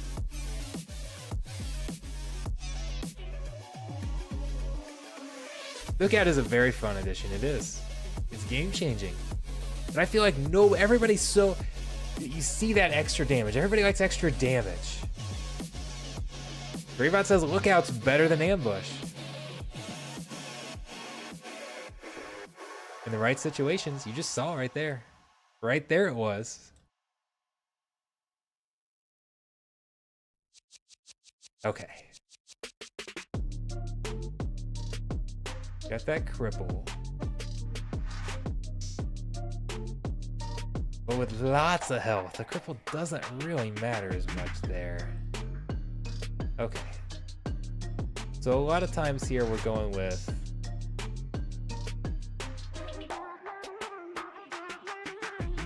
teams like this. Which one do I want to go with? With the extra armor, like the Void Armor's a great card in the Equalizer. But you still get crippled to death, kind of.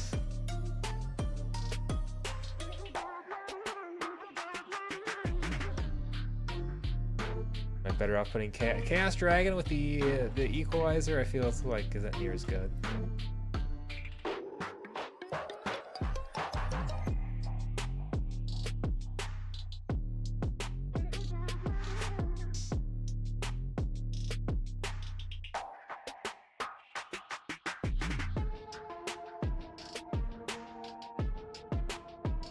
There's no attack here, but I'm going there for the triage.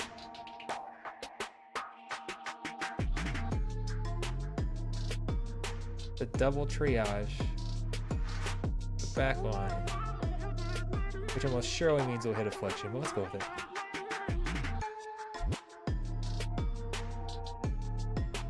You regret that they put Ambush on the same summoner? But that's a tough card up front. They've got Affliction.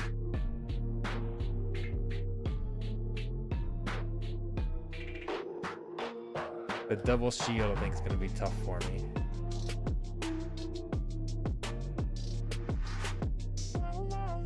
We still got a decent chunk of magic damage. I'm regretting this card right here at the moment. They didn't land Affliction the first time though.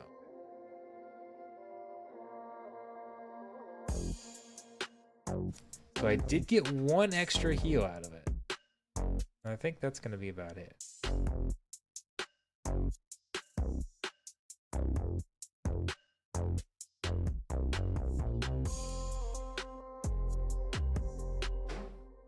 And that card's going to res. So we'll have some magic damage coming in. Who's going to go first? They did. Just so much RNG. We had 2 legendary 2-speed magic damage cards. If this card goes first, it takes out Orc. And we're done with it and we move on.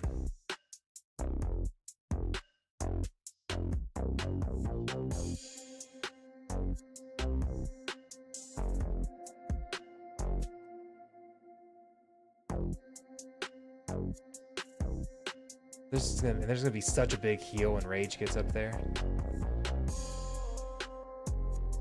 Got a lot of damage there. Hey, that time we went first. They're big hit. We've got a big hit here though. That's 15 damage. That's beastly. Oh, and we got a dodge out of it. They got a 7 heal. That's kind of sick. And they landed the Affliction. They only had 1 shot to land Affliction there, and they did it. And look at this. That one Affliction was so clutch. This guy back here is just, he was kind of a wasted card. Let's see.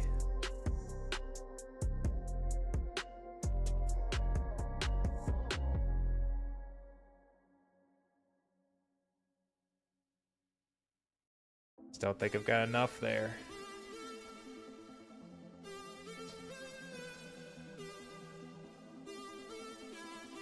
Not enough. That was a close battle. That was good. This is the card I regret.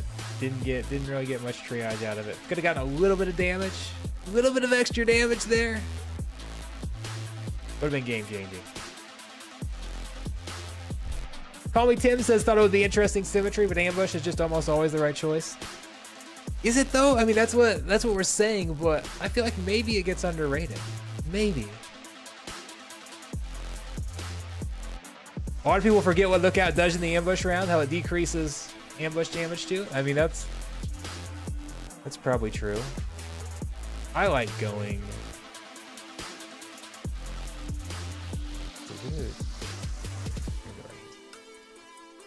I love Arcane, Vinka, in these low mana battles.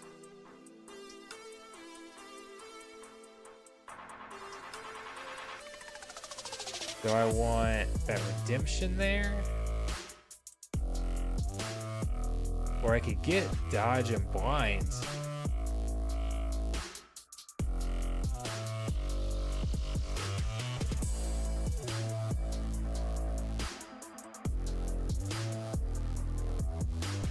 You could also get a heal and bloodlust.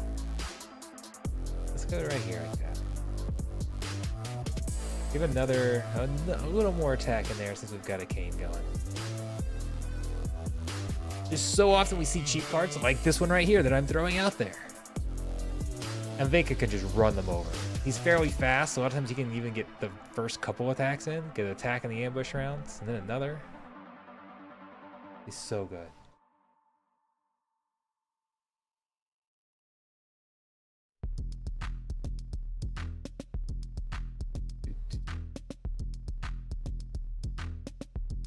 Oh, they went the same. They went the same way.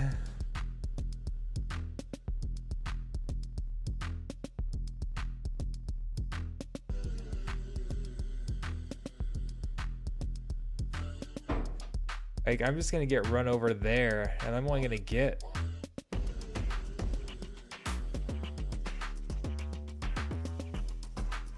Like, he's gonna get run over regardless.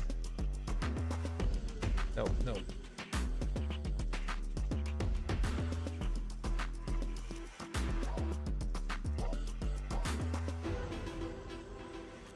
I could keep him alive. I think Lookout actually would have been my...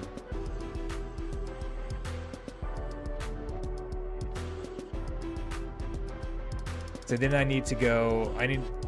Oh, they got stuns.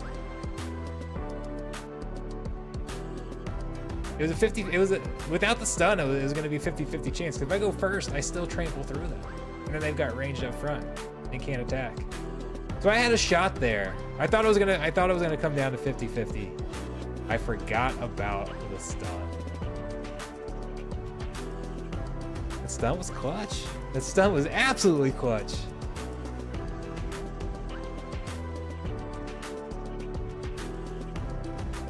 All right, we need a squirrel summoner for our earthquake. Every time I see earthquake, I'm like, man, I wish I had my squirrel. Wish I had it. Okay, what do we want to do?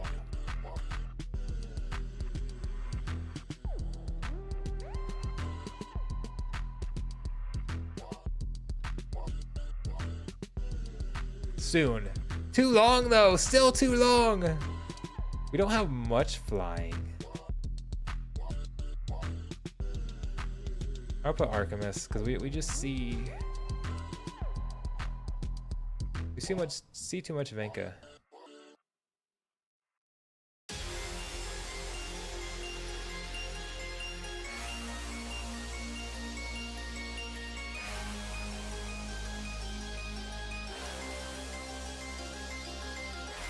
I don't really need to worry about Snare. There's just not a lot of flying to worry about. We might see some. Is the only stun we have Noara? And I don't think anybody really wants to use Noara. Maybe though, I don't know, maybe.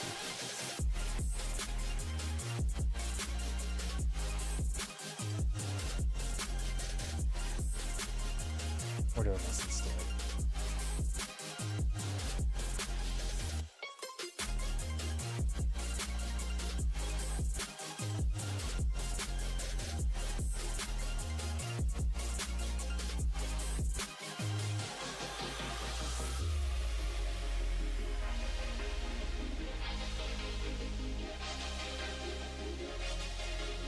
Dr. Blight be better?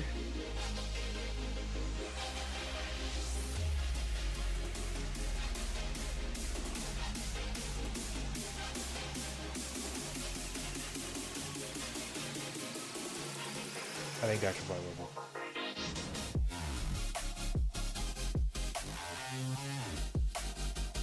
I don't know why I didn't throw the I meant to throw Chaos Agent in the back.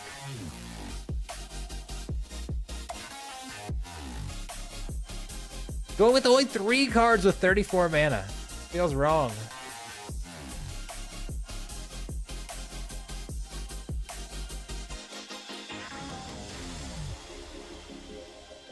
No, I thought they would go with Venka. I was wrong.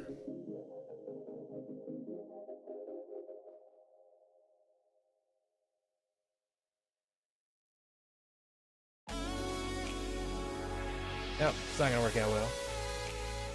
Amplify should now increase retaliate damage. Not sure if that... I didn't see that. Call Me Tim says, Amplify increases that is... We're gonna... That's an obvious loss. I guess I didn't read the release notes, apparently. That is significant. That's a buff to Amplify. A buff to retaliate. Ooh, interesting.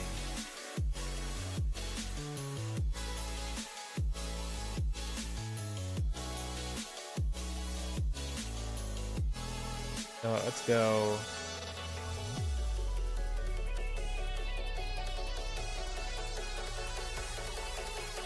Let's try Cane Vinca again. What everybody's doing.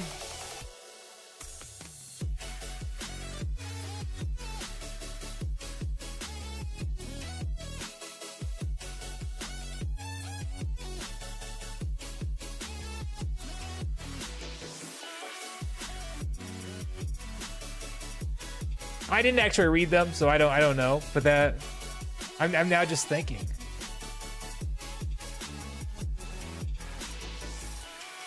If that would ever really change the way I play. I don't know if it really changed the way I play, but it can absolutely be significant.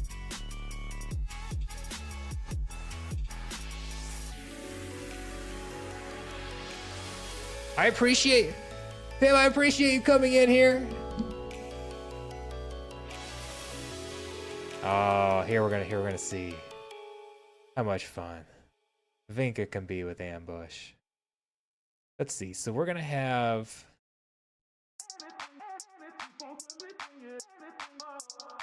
I'm kind of doing the math here. This damage won't matter, so we don't really care if he goes first, right? I hope I'm doing the math right. So we want a slower card to attack next.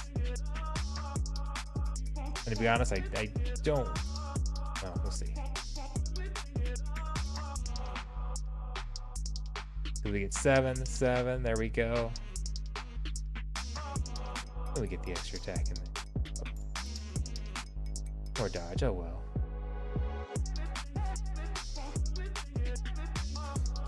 Land a hit! Stop dodging, there we go. Now we can run it. Our last hope is gone. I guess our last hope is backfire to death. There we go. You missed Splinter Tools. It was fun to move cards around and find which card position gave the best which card position gave the best percentages. It wasn't very accurate. I kind of miss seeing them after the battle though, and moving things around. Not before the battle. Is that what you're talking about though? After the battle? ANK, welcome to the stream. We are 2 hours in. We have not rolled the giveaway. If you want to try and win a Darth Squirrel, we have not had our sub yet. The streak is still in jeopardy. Here on day 13.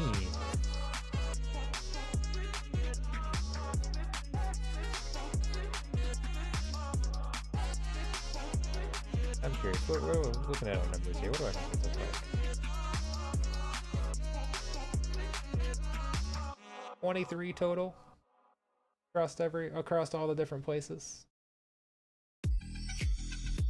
It's still slow, but we're gonna grow. We are going to grow. Do this every day, we will grow.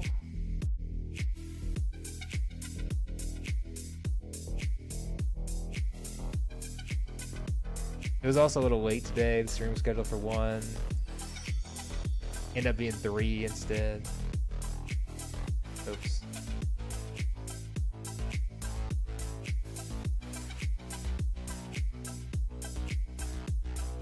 They can attack from anywhere, but they have thorns.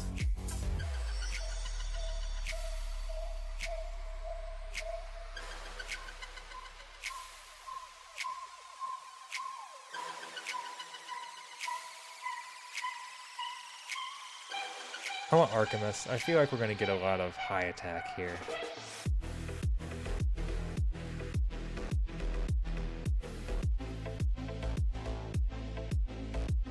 could also do Phyrexian, but let's go try to stay a little cheaper here.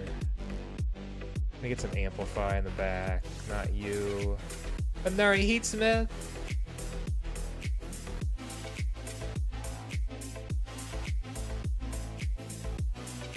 That would leave me 4. Thinking about putting an Inferni back.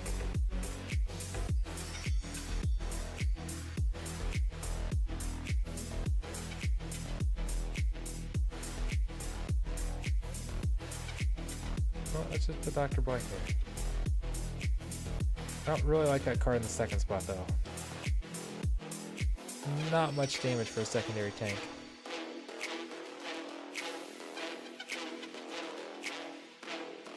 I think that giant killer could be nice, though.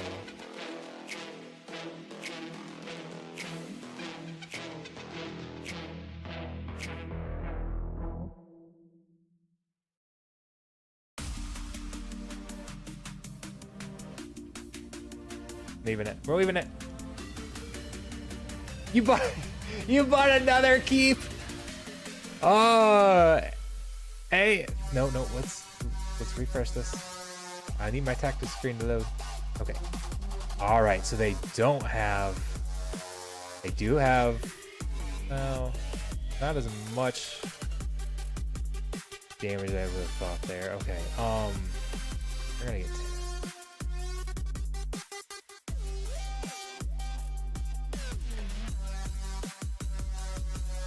Should I? Yeah. Let's go right here.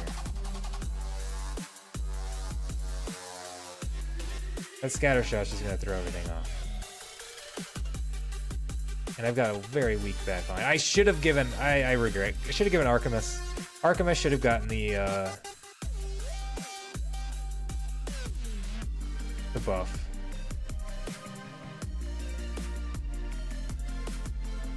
Ouch. And the stun.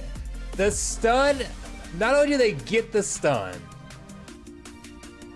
they then immediately land the knockout blow. Brutal.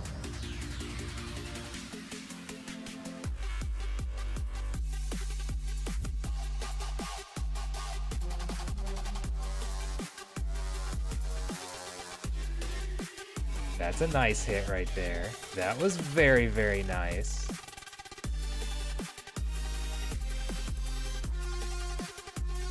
This is gonna be another nice hit with some Life Leech to stay alive.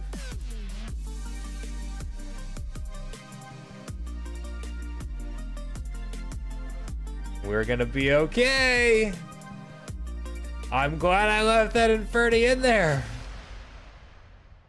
It worked. There's another one. I don't know how I pulled that battle off. After that start.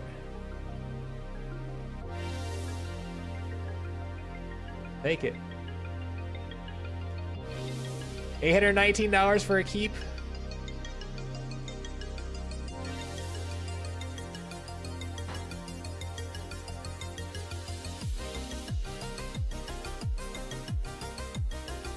Third keep. Are they all the same? Like, are you getting them in the same region?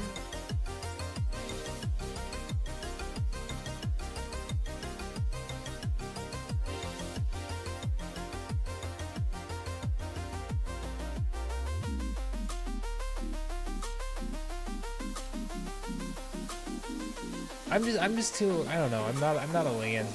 Overall, I'm not a huge land fan. But then I'm thinking about going and buying some land in Illuvium. I kind of want to participate there. I really think Illuvium's going to go crazy and be huge. By the way, it's in the same region. That's nice. That's definitely, I feel like that's ideal. We'll be playing Cypher tomorrow. We'll be playing Illuvium the day after that. Well, I say tomorrow. We're still searching for that one sub to activate tomorrow's stream. I'll be playing Cypher on my next stream. It'll be tomorrow if we get a sub.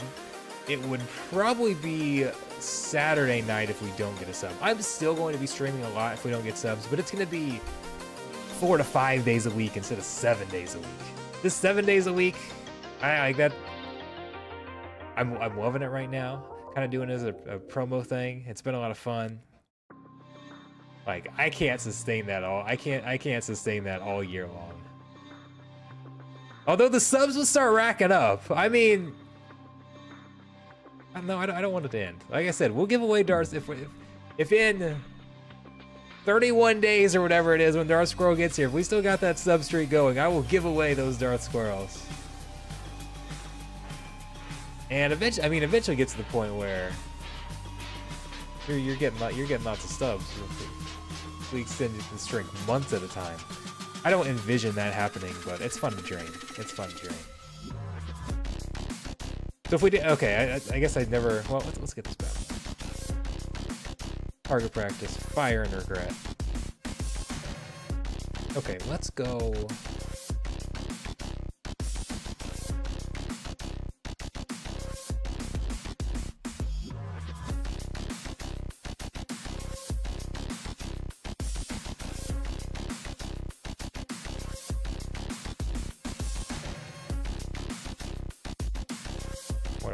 I'm not sure what I want to do here. Going back and forth. Let's do.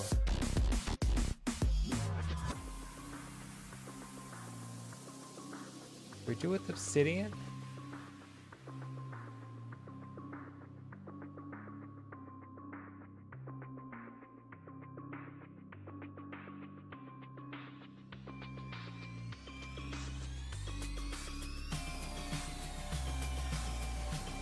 No, I think we're gonna change. This is the card I'm looking for. We're gonna let those two there.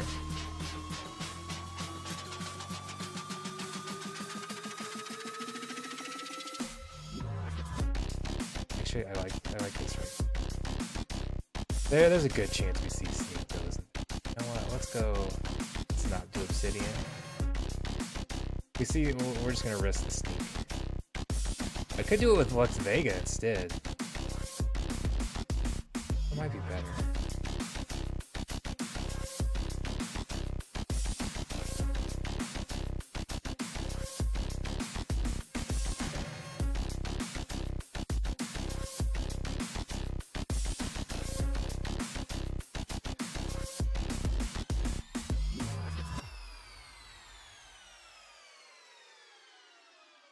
All right, we'll go Lux Vega here.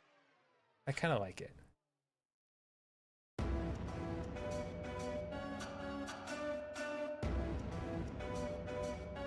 We talked about Lookout earlier. 3-bot ILV land was about 500 last time I looked. ANK with the sub. Oh, I just lost my armor. That's kind of bummer, but we don't see a lot of sneak here. Okay. I think they've got a lot of return fire there. Okay, okay.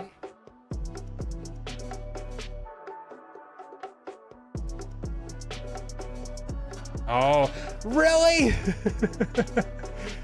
That's a 25% dodge chance and you missed twice? You missed twice, Big Bam! This is nice here, though. I wish I just put some amplify in.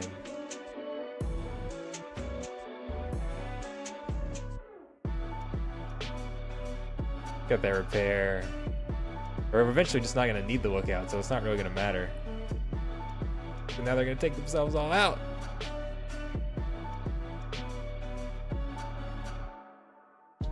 Return fire, return fire, return fire.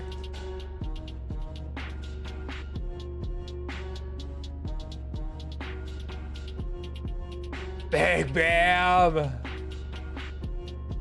Is Mr. Big Bam still in here?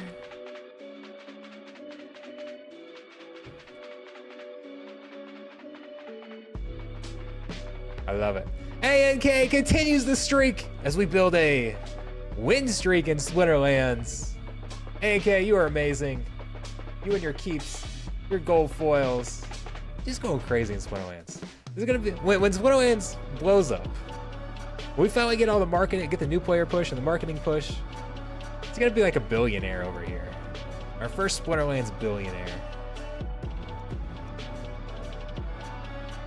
How much SPS do you have?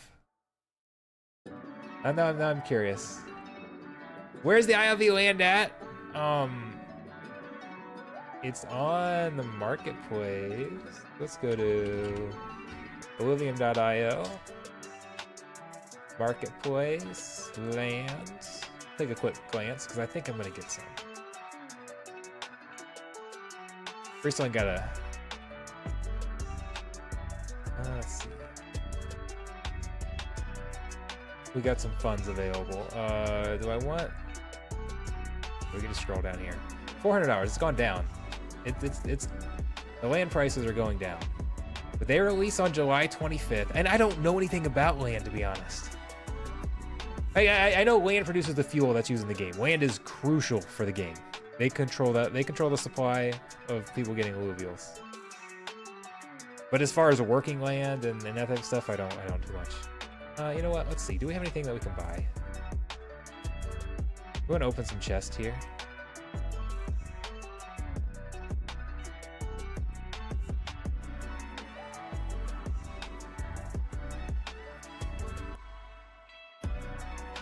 Let's just open my 30 major chests. It's fun to open chests. We're on batch 1. Yeah, we can use those. Let's go. I like those animations. I like the new animations. We're not gonna wait too long. Let's just reveal. Just reveal. Like the merits. We can maybe go. We can go get some more Gladius cards. I think. Some energy. Nothing. I do have all of the summoners now.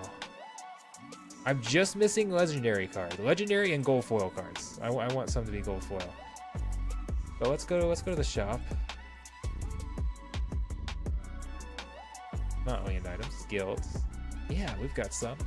All right, so how do the math? I do get the legendary ones here. We're gonna spend merits. So if I opened, let's see if we got 35. Is that, yeah. So I should be able to get 35 of those and get 7 cases. That would be enough bloodstones. I don't worry about the gold foil. I don't care about the gold foil. Not that I don't care, but I went through and burned all the gold foil when we got DEC for them, so I don't have gold foil gladiator cards. Because I just don't play I don't play gold foil.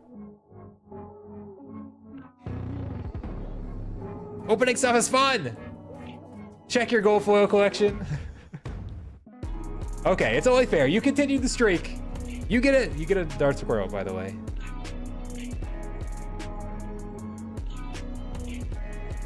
You've got 1.3 million SPS. Pretty hefty stuff. Well more than what I have. I will go check your gold foil. It's a hefty sum, but it's nothing like your land or your gold foil collection. Particularly your gold foil collection.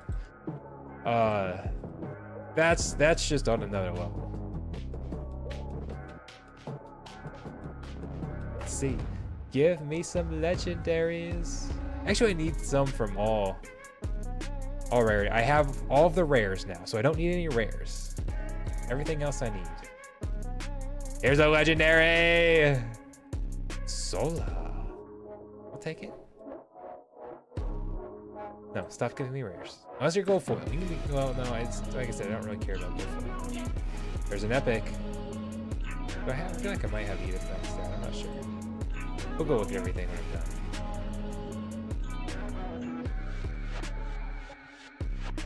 There's one gold foil. We got a legendary. I'll take that. Getting legendaries.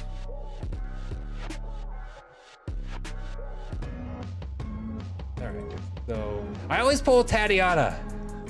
If we look at the legendaries, so we're gonna go to all of the elements. We still have just the Darth Squirrel elements. So I have 2 of them maxed out. Like I've pulled 18 BCX of Tatiana Blade. We're getting close to having 2 max foil Tatiana Blades before I get all of the others. Can we go? Nope. Can't go level 3 here. What's Next one, get to level 3. Get the strength in. Then you add an extra magic damage. I feel like this card. I said earlier that there was no resurrect in modern fire or earth. Not 100% true. There's a gladiator card that has resurrect that very, very few people have. How many more do I need? So I've got 8. I still need 3 more. But can we max out any more cards?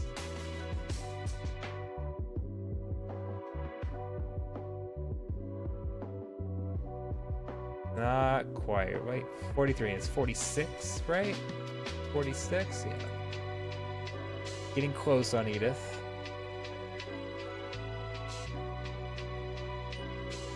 We've got all the rares here. Just take gold foil off. Just get away. Commons. I don't think I'm close to. I mean, I'm close. They're all level 9. So Hugo is my Hugo, Whistling Damon. Except these cards, I don't even know what they do when they max out because it's been so long since I looked at them. Just gets an extra attack, which can be significant. Whistling Damon gets another attack. I mean, 4 snipe attack for 3 mana. That's pretty good. Okay, let's go to. Let's reset this. Gold foil. Are we gonna spend 20 minutes scrolling on stream through the gold foil collection? ANK 2020.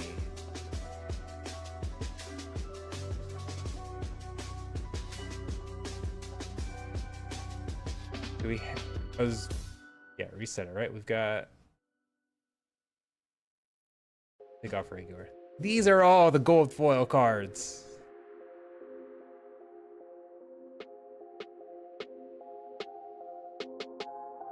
Man, sandworms used to be the thing on this stream. Sandworm is just an insane card, first of all, it's an insane common card. But we did sandworm giveaways for a while. Sandworm is one of the first cards I bought a ton of sandworms before they went out of print as reward cards. And I got them for dirt cheap. So I was doing giveaways with them for a while. It's good to see some of these. Man, I miss Wild. I sold all my Wild cards and I don't regret it because they've all tanked in value. So I'm glad that I did it as far as value. Now it's like, should I buy them back? We just keep scrolling through the gold foil cards. A cube.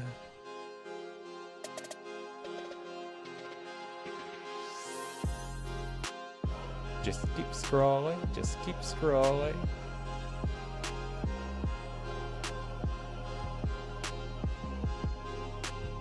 I'm jealous.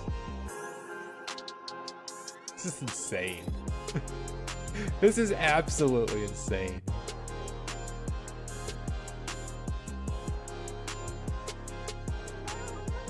A gold foil Truth Speaker? Truth Speaker's an insanely good card. Gold foil Mylar. I missed some of these wild cards. Gold foil promos like Ruse. A gold foil Furious Chicken! And it finally ends. Man, we haven't played the chicken song for a while. Maybe that's what we need to do. Every time we continue the sub streak, we break out the chicken song. Who here remembers the chicken song? I know several of you have been around for a while. Sure, you haven't forgotten the chicken song.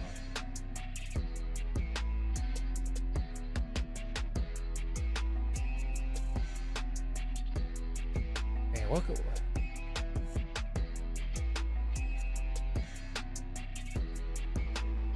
The chicken song was great. Like, those made for great moments on stream. I need something to duplicate that.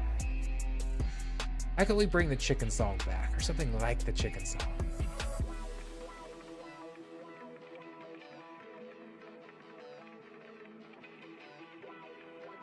Can we get Splinterlands to create it? Splinterlands must create another chicken. I need another chicken. Every single mode needs to have a chicken. Or at least every other, or I said every mode, every set. At least every other set needs to have a chicken.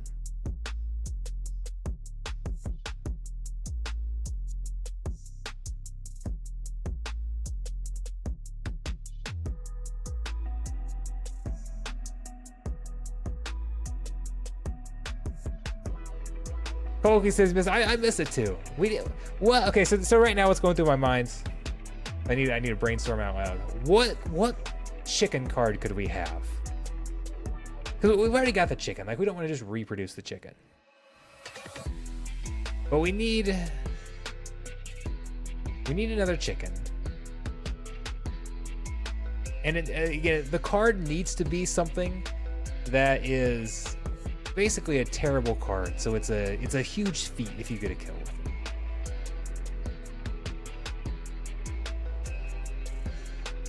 What? Let's do. All right, let's go Ilthane.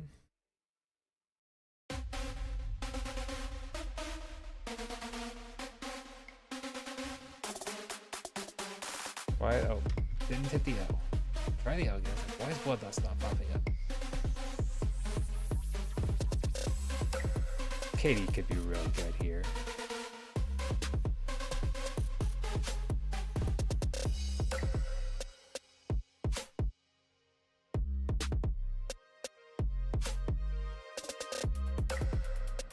You know what we're gonna do instead? This is a pretty good spot for Rekla.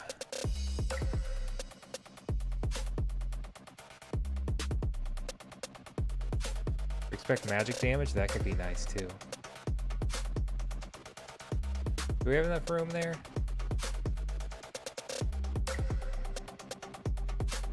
I don't think so. I think I'm gonna want it cheaper. I don't know.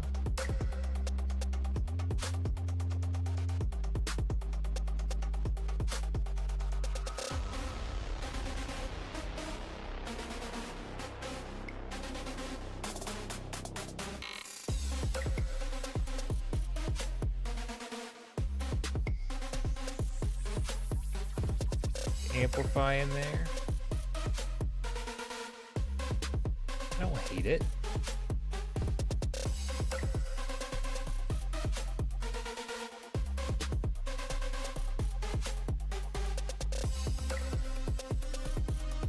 So my first thought is this right here.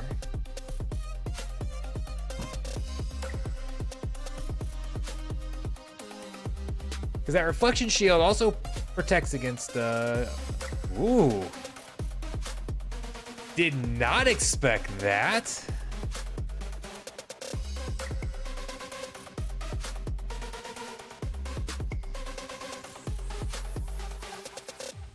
Yeah, I think this is the option we have to go with.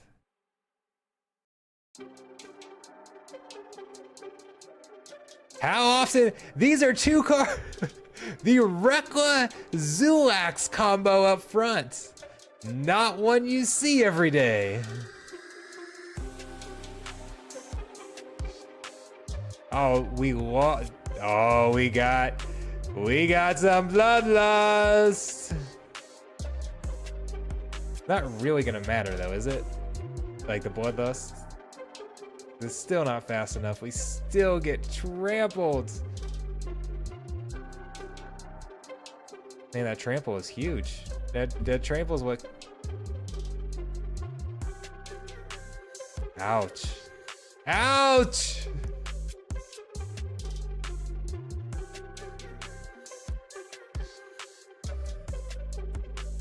That's just crazy. Those are two cards we don't see much of.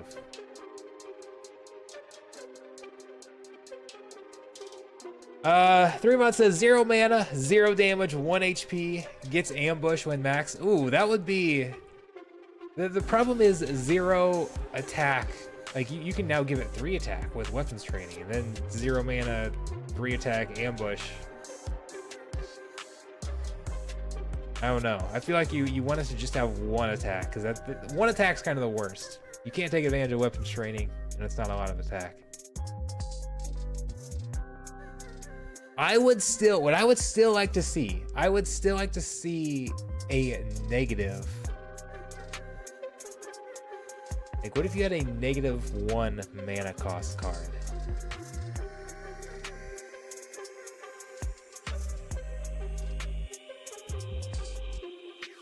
And it debuffs your team somehow. Or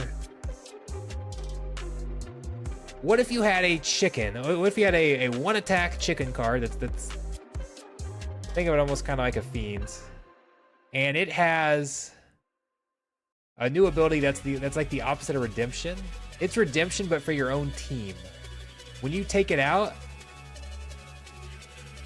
it triggers redemption for your own team. Or when you take it out, it releases a poison cloud that poisons the 2 units next to it. That would be interesting, because then you could try sticking it between or stick it next to a martyr unit, and I don't know. But have it cost negative mana,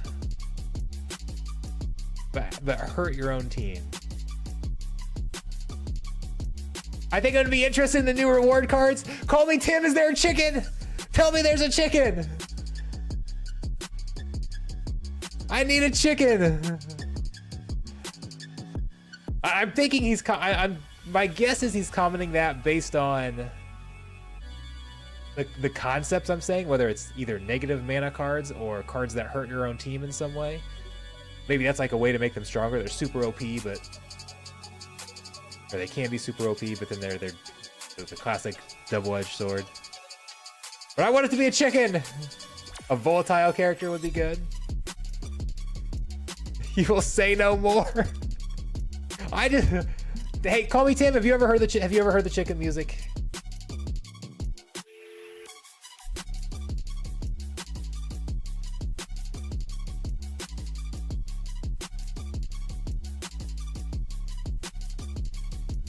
You don't think so? Oh man, we got to get some.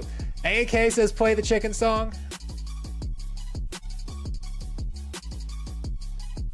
Maybe it's about time to close the stream. Maybe we'll close the stream with the chicken song. I don't know. Like I don't like to just play the chicken song though.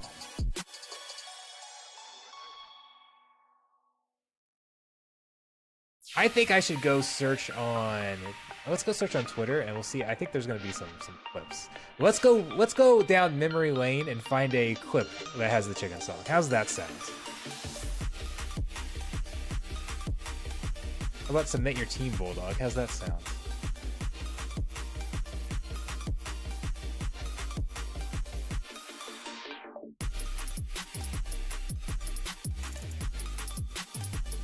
I get so nervous doing this.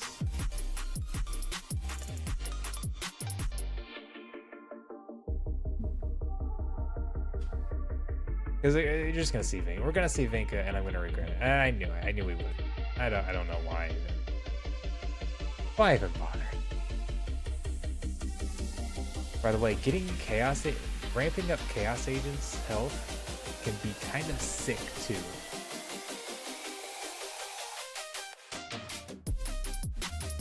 Doing some math here. One damage, 2 damage, 8 damage. I want to put it there. I think Smith will actually stay alive long enough. We can't have that Chaos Agent dodge. There's a good chance we will.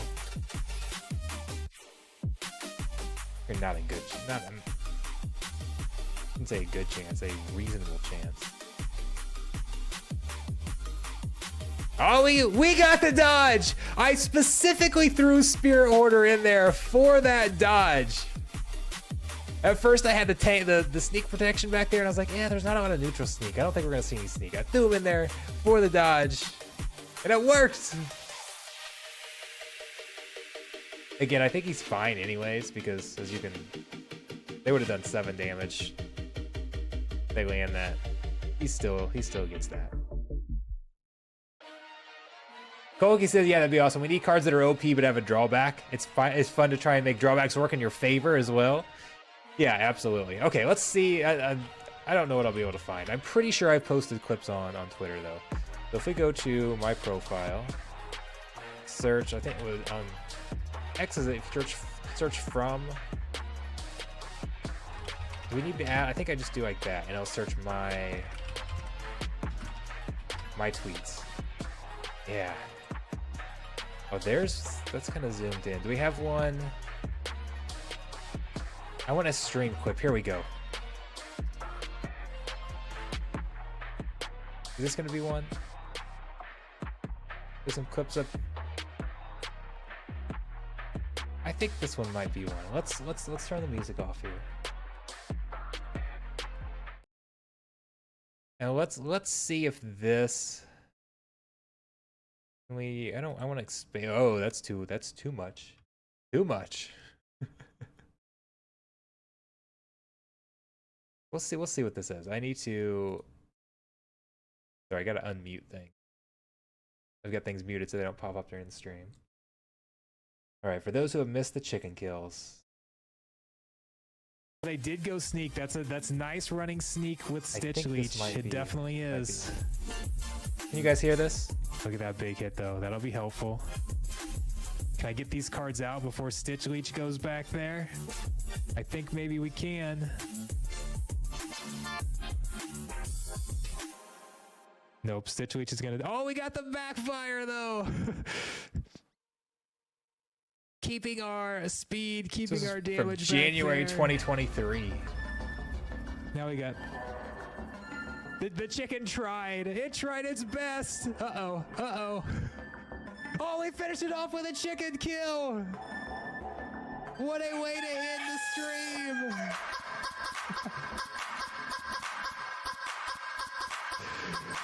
We have another chicken kill.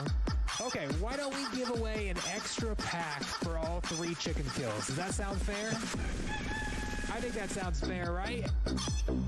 We got 3 chicken kills today. I was trying to transfer over some sandworms and do some sandworms like we normally do. Let's just combine them all together, and we're going to give away an extra chaos pack for our 3 chicken kills on stream. Yes, we had 3 total chicken kills today. First stream back playing with chickens, and we picked up 3. That is absolutely awesome. So make sure you guys go. We're going to do it the same way. Use your acorns.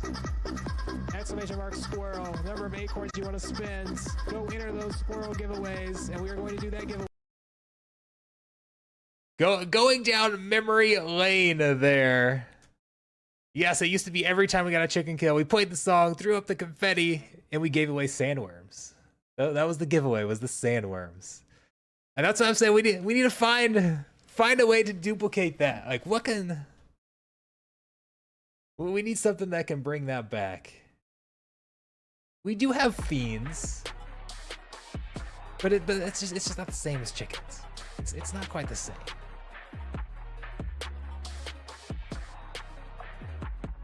I don't know. That's going to be it for me though. 2.5 hours of streaming. We're quite a ways. A&K is the hero of the stream. Who else wins a Darth Squirrel? I say that's it. That's it for me. We're still giving away the squirrel here. Don't go anywhere. If you've entered the giveaway. Wait, why does the giveaway not show? I saw the giveaway. I started the giveaway. There it is. I just had to refresh the screen. Just had to refresh. All right. Let's see who has. Okay, we're gonna close it right now. Closing it. You can no longer enter. You still get your points though. Remember, you earn points even if you don't spend them now. Pick the winner. Let's not waste any time. Pick it. Hey, NK12C, you have won Darth Squirrel number 2 on the stream. Congratulations. Send me your wallet. I know you've already got some, but that's okay. And I actually went and listed. Let's see. If we go to not Rooney. We go to Darth Squirrel collection. I do kind of want to explain what I did here as well, because I wanted to kind of create a floor market, or like a floor here for the Darth Squirrels. So I did list a couple up here, and I meant to tweet this out. I should go tweet this out later, but I do want to explain it.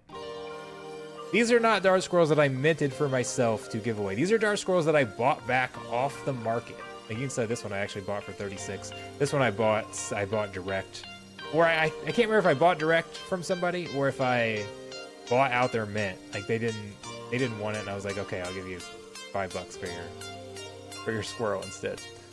I have bought a few back using some giveaway funds. And so I put some on sale just because I wanted to create a kind of a floor market or give people the option. I don't care if you guys list these for sale, by the way. Like, I kind of want to see a secondary market form eventually. We ultimately need to get more utility for Darth Squirrel before anybody wants to go buy them. But I don't care if people go list them. Feel free to undercut, feel free to sell them on the market. Seeing the volume out there is kind of cool. So I do kind of, anyways. Let's go back here. And ANK's already sent it in. I'll go whitelist you right now before I forget, and then we're gonna end the stream. Got the wrong. Let's look at it real quick. If I don't do it now, I'll remember it 2 days later when ANK says, "Where's my Darth Squirrel? You owe me Darth Squirrels." ANK, have you played Cypher yet? It's pretty cool that Darth Squirrel is in Cypher. Or you get a bonus in Cypher for the Darth Squirrel. Wait, ANK, do you not? Is that a? You already have? Don't you have a Darth Squirrel? I know you have one. Is that a different wallet? I mean, you don't have to answer that. It's not showing up for me to increase your number. I'm adding you in new. You don't have one. Okay.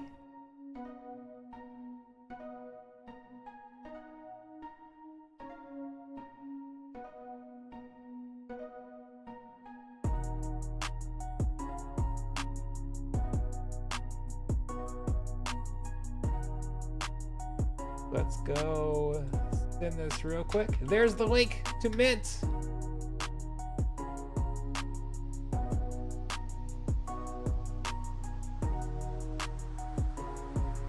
You have not yet played Cypher. That's what you meant.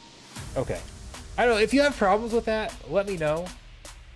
Normally, if you already have one, the reason I was confused is because normally when I go into the program, I go to that wallet and I set how many they can mint, and I'll see. So like if you've already got 3, and I go in, I need to, instead of adding you to the list, I need to go find your old wallet, increase your number. I did a search and it didn't show that wallet, so that was why I was confused. So if for some reason it doesn't work, let me know. Maybe I need to increase the number, but we'll get it figured out at some point if it doesn't work. So thank you guys so much. I will be back tomorrow night about 9 p.m. We'll be speaking of Cypher. We'll be playing Cypher tomorrow night. Pokey says it gives more respect to Cypher since they agreed to include Squirrel. I'm gonna screenshot that right there, and in my pitch to other games, we're gonna include that. But it is pretty cool. Like I think that's pretty awesome. And the thing is, it works. Okay. It was a great move by Cypher. I am not being paid a cent by Cypher to make any of this content. And what they did, they agreed to include it. So if you use my link, like the link that I've got down below these videos, if you go sign up for Cypher, you get an extra 10% bonus to your airdrops. If you have a Darth Squirrel, you get a bonus 10% to your airdrops. That was what I agreed to with them. I did not, instead of pay me X amount of dollars, it was give me these benefits include me in these benefits. They did it with other people as well. So I was like, include me with these, and I'll make some content. And so they're not spending anything. And it motivates me to make more content. It motivates you guys to join. And all they're doing is negotiating with content creators. Like, that's what Splinterlands needs to be doing. Splinterlands could do the same thing. Okay, yeah, no problem whatsoever. I mean, and I tweeted this out about something at one point. I said, wouldn't it be cool if Splinterlands set this up so they could have the same thing for content creators? I said, you could even do it. It could even make it cool. You could do a leaderboard, okay? And you could include all, like, people who have communities like this, whether it's tied to an NFT or anything that's tied on chain. A lot of creators have their form of NFTs or their passes or whatever the case. Some of them sell things. Mine happens to be a giveaway, but a lot of creators have that. You could have a creator leaderboard, and we have that. Okay, like when we go back to this battle here, you get SPS bonuses, right? Here we go. Like, there's all the SPS boosts. You get a win streak boost, a gold card boost, promo card boost, guild boost, title boost, modern bonus. What if we had partnered NFT bonus? And we can negotiate with other games. So Cypher's another game I play. They have their NFT. Like, what if we did a partnership? So, okay, if you hold a Cypher NFT in your wallet, you gain a bonus 5% to your SPS rewards. While on Cypher, if you hold a Rooney in your wallet, you gain a bonus percent to your airdrop. Like, you could have cool partnerships like that to help promote the games. You can do it have a content creator, like I was saying, content creator leaderboard or something, where you have this formula where you track views, referral links, engagement on social media, things like that. And your top creators, their community gets a boost in the game. So then it have like a monthly or rolling monthly list or something like that. So that I'm motivated to continue to pump out Splinterlands content, because I'm being motivated by you guys, those who have Darth Squirrels. Like, you got to keep making content so you can stay high on this leaderboard so we get a bigger bonus.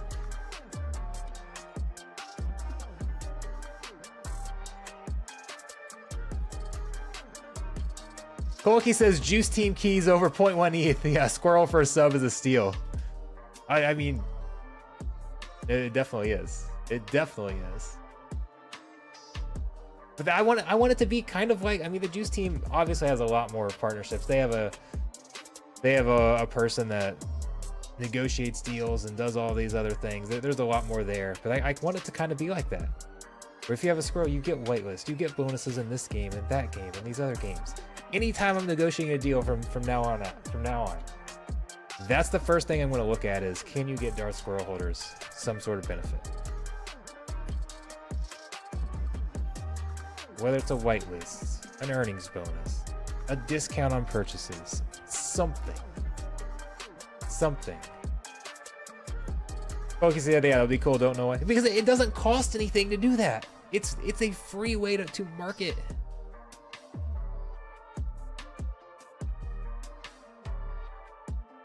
Cypher is not paying me a dime. There are referral bonuses in Cypher, but anybody can get those. So it's not something special for me. So I mean, there is incentive there to do those referrals. But I'm doing all the Cypher content because I like it, and because they've shown love to Darth Squirrel and the community, and I think that's awesome. That's the first game that's done that and been willing to do it. It's probably the 40th game I've pitched something like that too. Cypher is the first one that's done it, and we've seen results. I think I've got like 50 or 60 referrals or something. I think it might even be more than that. I think it's gone up even more since I posted it the other day. But it's good. We've got results. Now I can take it to other games. Instead of saying, hey, this would be a cool idea, I can say, this It's not a cool idea. It's working in practice. It delivers results.